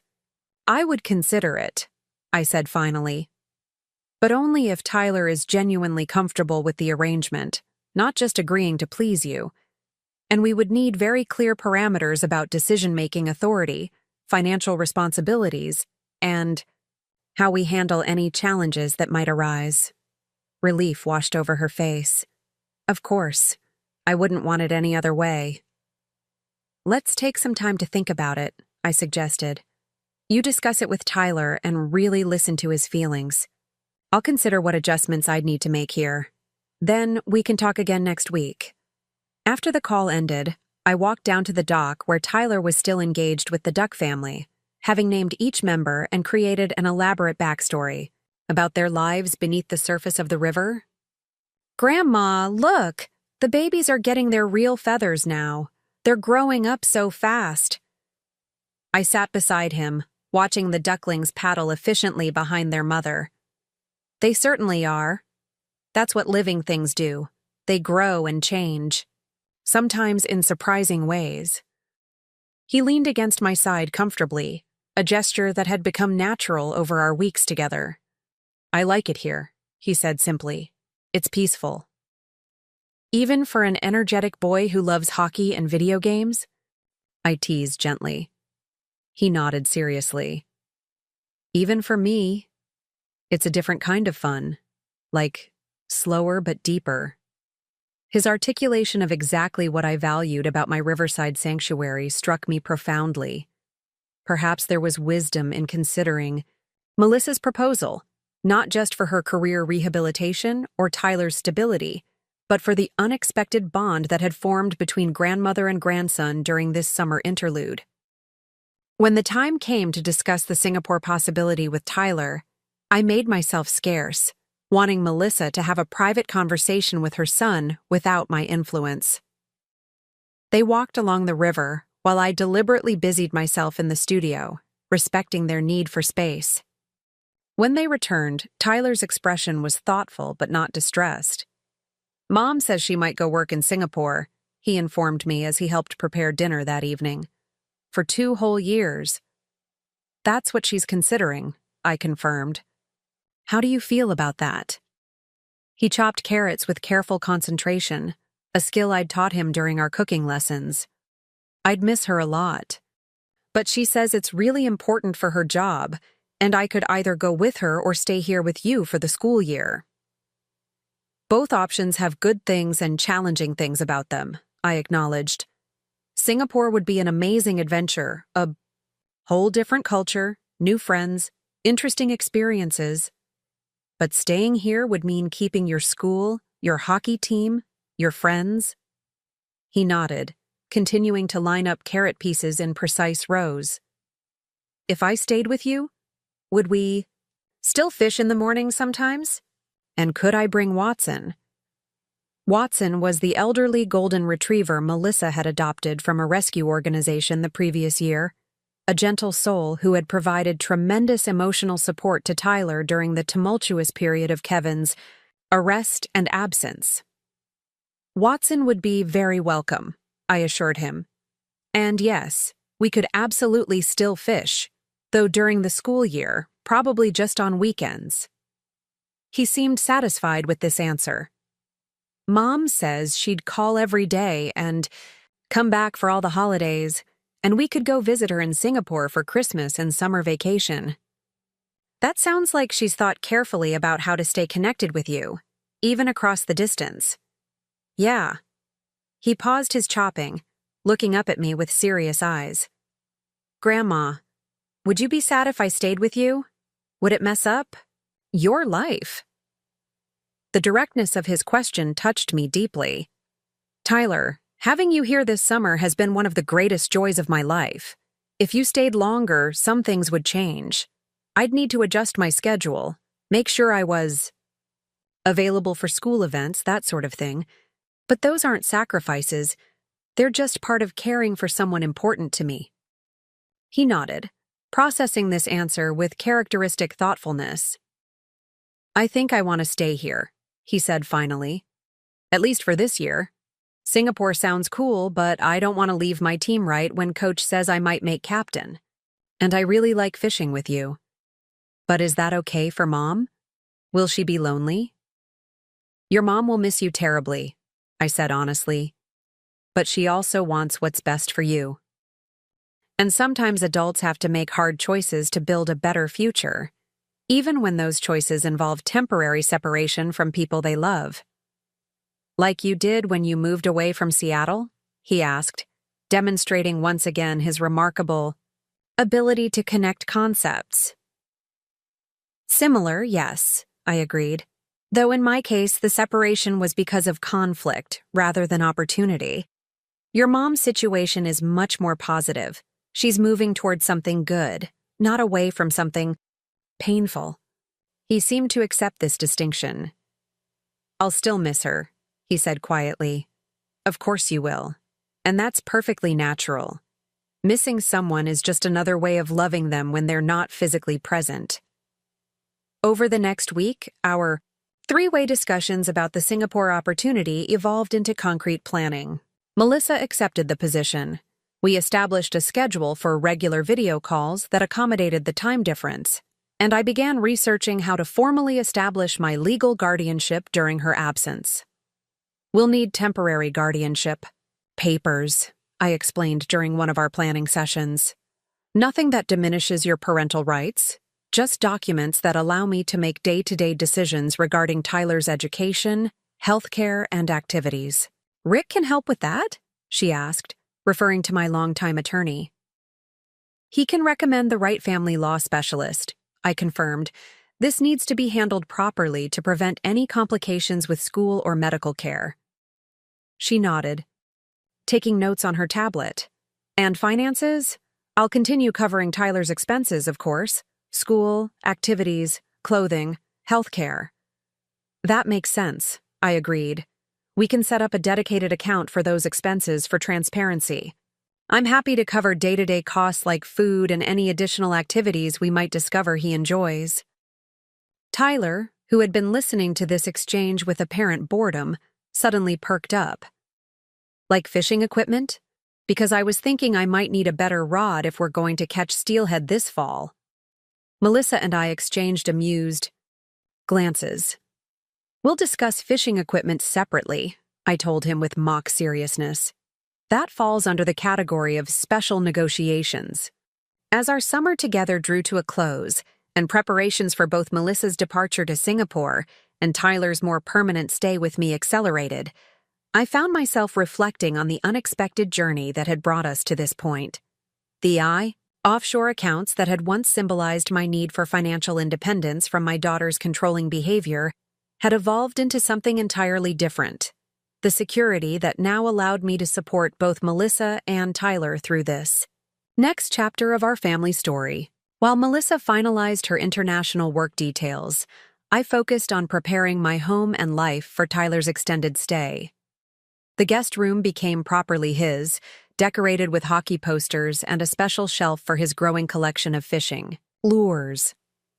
I connected with his school counselor to ensure a smooth transition, arranged carpools with several hockey parents, and even reluctantly learned to navigate various social media platforms to better understand his digital social life. Watson arrived a week before Melissa's departure, settling into our household with the philosophical acceptance unique to older dogs.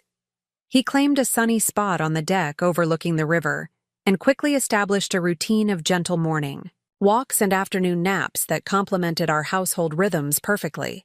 The night before Melissa's flight to Singapore, she stayed at the cottage, the three of us sharing a final dinner together before our family constellation would temporarily shift. Tyler was subdued, the reality of his mother's imminent departure, finally sinking in despite his general enthusiasm for staying with me. 2 years is a really long time, he said as we cleared the dinner dishes. It will go by faster than you think, Melissa assured him, though her own eyes reflected the difficulty of the coming separation. And remember, I'll be back for Thanksgiving, which is just a few months away. Later, after Tyler had gone to bed, Melissa and I sat on the deck with glasses of wine, the river silvered by moonlight before us.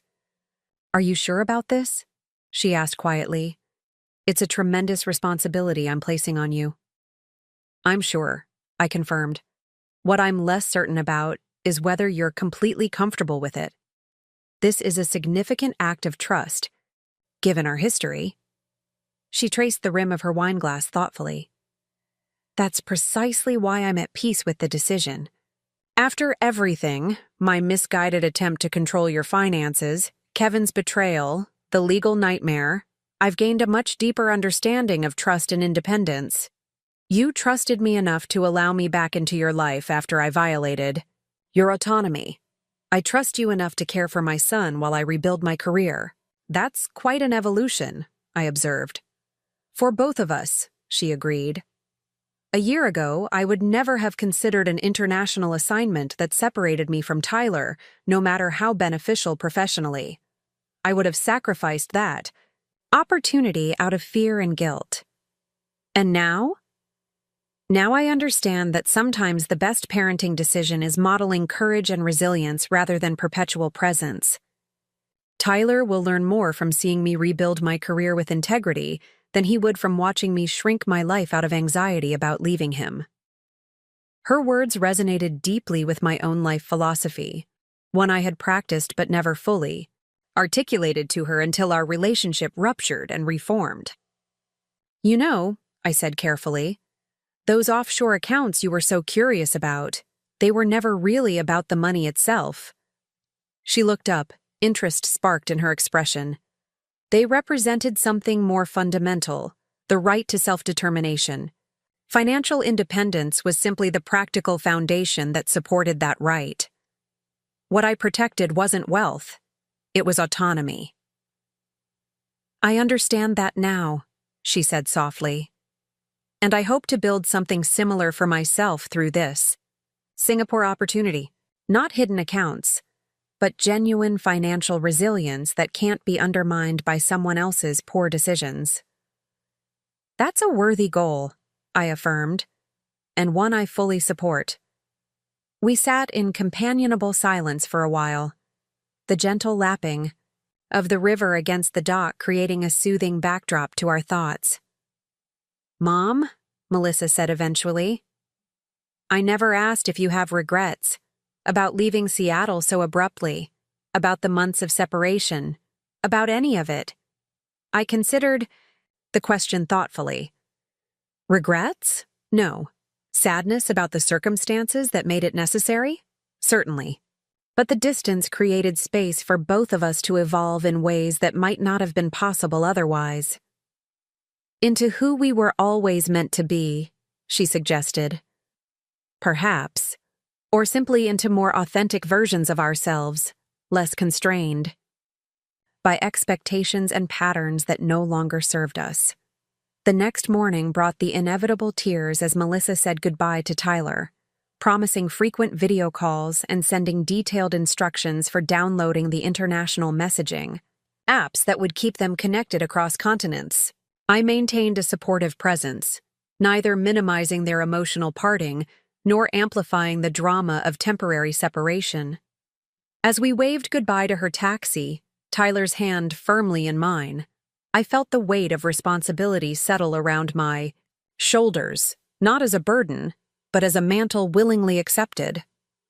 This role of guardian and grandmother was not one I had anticipated when I fled Seattle seeking independence, yet it felt surprisingly right. "What should we do first?" I asked Tyler as the taxi disappeared around the bend in the road. He considered the question seriously, wiping the last traces of tears from his cheeks. "Could we take Watson for a walk by the river?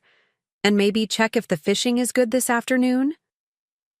"That sounds perfect," I agreed, squeezing his hand gently. As we walked down toward the water, Watson ambling contentedly beside us, I reflected on the profound irony of my situation. The offshore accounts that had represented my escape from family entanglements had ultimately enabled a deeper, healthier form of family connection, one based on mutual respect rather than control or obligation. The accounts remained my private security, a foundation of independence that allowed me to engage with Melissa and Tyler from a position of choice rather than necessity. But their true value had evolved beyond financial protection. They now represented wisdom passed through generations, from me to Melissa, who was building her own security in Singapore, and eventually to Tyler, who was already absorbing lessons about self-sufficiency through our morning fishing rituals and careful financial discussions. "Grandma," Tyler said, interrupting my reverie, "do you think when I grow up, I could be an international businessman like you and Mom, working in different countries and stuff?" "You could be anything you set your mind to," I told him honestly. "But the most important thing isn't what career you choose. It's building a life that feels authentic to who you truly are." He nodded solemnly, processing this advice with characteristic thoughtfulness. "I think I'd like that. Being authentic, I mean." "You're already well on your way," I assured him, watching as he ran ahead to throw a stick for Watson, his natural resilience asserting itself after the emotional morning. The river flowed steadily before us, its current a reminder that life rarely proceeds in straight lines. It curves and bends, sometimes forcing us to navigate unexpected obstacles, other times carrying us to destinations we never imagined possible. The offshore accounts had been my personal lifeline when the current threatened to overwhelm me.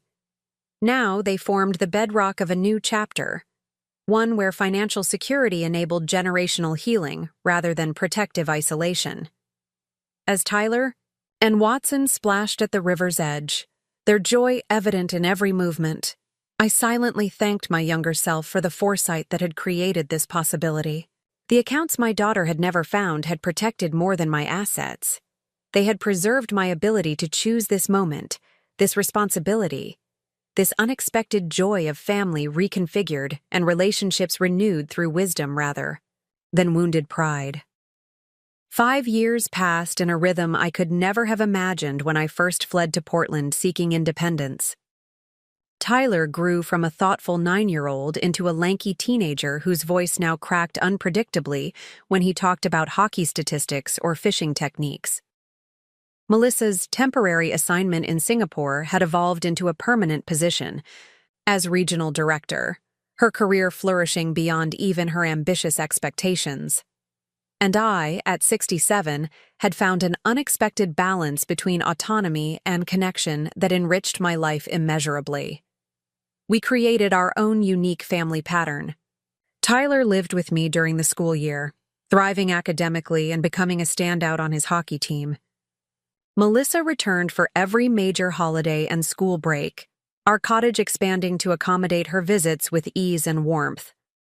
Summer and winter vacations found Tyler and me in Singapore, exploring the vibrant city-state through Melissa's experienced eyes, delighting in her obvious professional confidence and the respect she commanded from colleagues. Through it all, my offshore accounts remained my private foundation. Still carefully maintained, still properly reported to tax authorities, still unknown in their specifics to Melissa or anyone else. But their purpose had subtly shifted. Where, once they represented escape, now they embodied legacy, financial wisdom I was gradually sharing with Tyler through age-appropriate lessons and practical experiences. "Grandma, is it really necessary to track every single expense?" he asked one evening, looking up from the budgeting app I'd encouraged him to use for his allowance and hockey earnings from refereeing younger kids' games. "Not every penny," I conceded. "But understanding where your money goes is the first step toward controlling where it takes you." He sighed dramatically, the teenage response to all adult wisdom, but continued inputting his data. "Mom says you're the most financially savvy person she knows, that you taught her everything she uses in her job now." I smiled at this characterization, so different from the woman who had once questioned my competence. "Your mother is being generous. She's built her expertise through her own hard work and intelligence. But she also says she had to learn the hard way through what happened with Dad." I chose my response carefully, mindful of the complex legacy Kevin's actions had left in our family. "Sometimes difficult experiences teach us the most powerful lessons. Your mother transformed a painful situation into valuable wisdom. That's a rare strength." He nodded, processing this with the thoughtfulness that remained his hallmark despite adolescent hormones.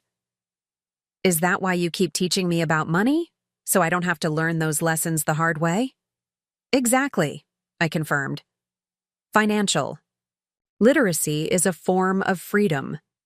The earlier you understand it, the more options you'll have throughout your life."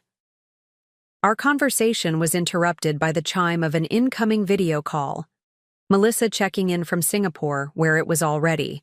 The next morning, Tyler eagerly accepted the call, his face lighting up at the sight of his mother on the screen. "Mom, guess what? Coach says I'll definitely be starting in the championship game next week. Grandma already bought plane tickets for you to come. Watch." Melissa's smile matched her son's enthusiasm. "I wouldn't miss it for anything. My meetings are all rescheduled, and I'll be there Wednesday night." Their conversation flowed with the easy intimacy they'd maintained despite geographical separation. Tyler updating her on school projects and hockey statistics, Melissa sharing tales of her latest business trip to Tokyo. I moved about the kitchen, preparing dinner, content to be the background presence in their mother-son connection. Later, after Tyler had gone upstairs to finish homework, Melissa asked to speak with me privately. "Mom, I've been meaning to discuss something with you," she began, her expression turning serious. "The firm is considering opening a West Coast office to better serve our American clients. They've asked if I'd be interested in heading it up." "Back in the States?" I clarified, surprise evident in my voice. "Where would they locate it?" "That's still being decided," she admitted. "Seattle is an obvious option given the Pacific Rim connections, but Portland is also on the short list. And that's partly why I wanted to discuss it with you." I understood immediately the implications of her potential return. "You're concerned about disrupting Tyler's life again, and perhaps about our current arrangement." She nodded, relief evident that I'd grasped the complexity without extensive explanation. "He's thrived living with you these past 5 years. His school, his hockey, his friends, all centered around Portland now. Moving him back under my roof, after so long." She trailed off, the concern evident in her expression even through the digital connection. "Would be a significant adjustment," I finished for her. "For all of us." "Exactly. I'm not even sure he'd want to live with me full-time anymore. Isn't that strange? To worry that your own child might prefer living with his grandmother?" "Not strange at all," I assured her. "We've created a stable, comfortable life here. Teenagers generally resist major changes to their routines. But that doesn't mean he doesn't love and need you just as much as ever." She smiled gratefully at my understanding. "The Portland option is looking increasingly attractive, for obvious reasons. Being near both of you while still advancing my career seems like the perfect solution." "Have you discussed this possibility with Tyler yet?" "Not directly. I wanted to talk with you first, to see how you felt about potential changes to our arrangement." I appreciated her consideration, so different from the woman who had once made decisions about my life without consultation. "I think we should discuss it together when you're here for his championship game. All 3 of us, openly and honestly." She agreed, and we spent the remainder of the call discussing logistical details of her upcoming visit. After we disconnected, I sat on the deck watching the river flow past, contemplating how dramatically our family dynamics had evolved. The daughter who had once attempted to control my finances now carefully consulted me before making decisions that might impact our shared lives. The grandson who had once been the occasional visitor was now the center of my daily routine. And I, who had fled to Portland seeking independence, had found deeper fulfillment in this interdependent arrangement than I could have imagined possible. The championship game arrived with all the drama worthy of teenage athletics. Tyler's team won in overtime, his assist on the winning goal sending the crowd into wild celebration. Melissa and I hugged each other spontaneously, our shared pride momentarily eclipsing any awkwardness about the upcoming conversation regarding her potential return. Later that evening, after the team celebration dinner, we gathered in the living room of my cottage, now our cottage in many ways, filled with Tyler's trophies and school projects alongside my paintings and books. I made hot chocolate, a tradition, that had survived Tyler's transition from child to teenager, and we settled into the comfortable familiarity of family conversation. "I have some news to share with both of you," Melissa began, setting her mug carefully on a coaster. "The firm is considering opening a new office in the U.S., and they've asked if I'd be interested in running it." Tyler's expression brightened immediately. "In Portland? You'd move back here?" "Possibly," she said cautiously. "Portland is one option they're considering. Seattle is another." His enthusiasm dimmed slightly. "But if it was Seattle, we'd have to move there, right? Away from here?" The "we" in his question revealed his assumption that her return would automatically reconstitute their household in its original form. Mother and son living together, grandmother a separate entity.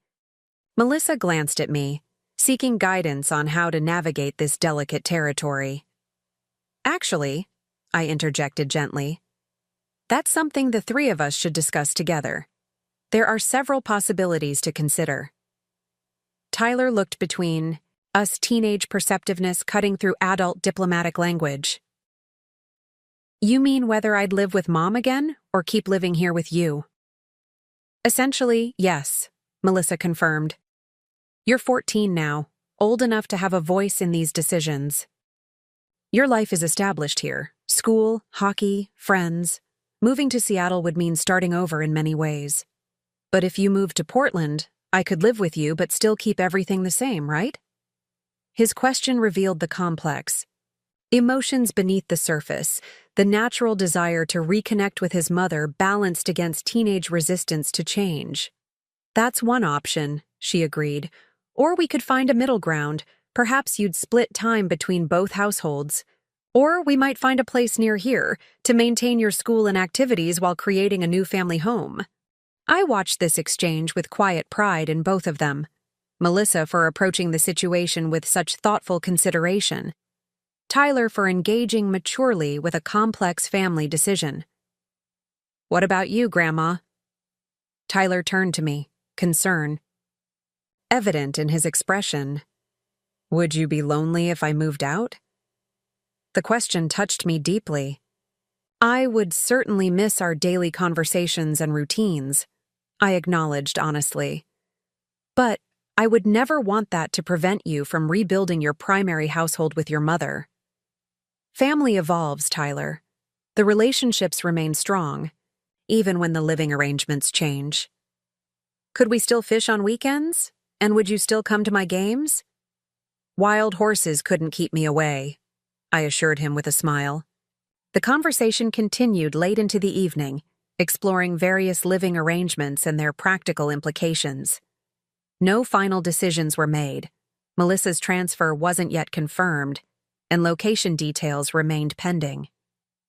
But the open, respectful discussion itself represented a triumph of family communication that would have been unimaginable 6 years earlier when I fled Seattle in self-protection. After Tyler went to bed, Melissa and I sat together on the deck, watching moonlight shimmer across the river's surface. The spring air carried the scent of flowering trees and the gentle sounds of water lapping against the dock. I never thought we'd be here, she said quietly. Not just physically in Portland, but here, able to discuss complex family decisions openly without manipulation or hidden agendas. We've both grown, I acknowledged. You into a confident professional who balances career ambition with thoughtful parenting, me into someone who can maintain independence without requiring isolation. Those offshore accounts, she said with a small smile. The ones that so concerned us years ago. They really were never about hiding money, were they? They were about creating options, I replied. The freedom to make choices based on preference rather than necessity. Financial independence as a foundation for authentic relationships. She nodded, understanding evident in her expression. That's what I've built in Singapore. Not offshore accounts specifically, but financial security that belongs to me alone. Not tied to a husband's decisions or vulnerable to someone else's mistakes. The most valuable legacy I could have hoped to pass to you, I said softly. And one I hope we're both passing to Tyler, she added. Not just the practical skills of budgeting and investing, but the deeper wisdom that financial security creates freedom of choice, and that true relationships thrive on mutual respect rather than control or dependence. We sat in comfortable silence, the conversation complete without being conclusively resolved, much like our evolving family structure itself. The offshore accounts that had once symbolized secrets and separation had transformed into metaphorical touchstones for a healthier approach to both finances and relationships. Whatever decision Melissa ultimately made about her career relocation, whatever living arrangement we established for Tyler, the foundation remained solid. 3 individuals, choosing connection rather than surrendering autonomy, supporting each other's growth without sacrificing personal boundaries. The daughter who had never found my offshore accounts had discovered something far more valuable. The principles of independence and mutual respect that would carry our family forward through whatever changes the future might bring. Up next, you've got 2 more standout stories right on your screen. If this one hit the mark, you won't want to pass these up. Just click and check them out.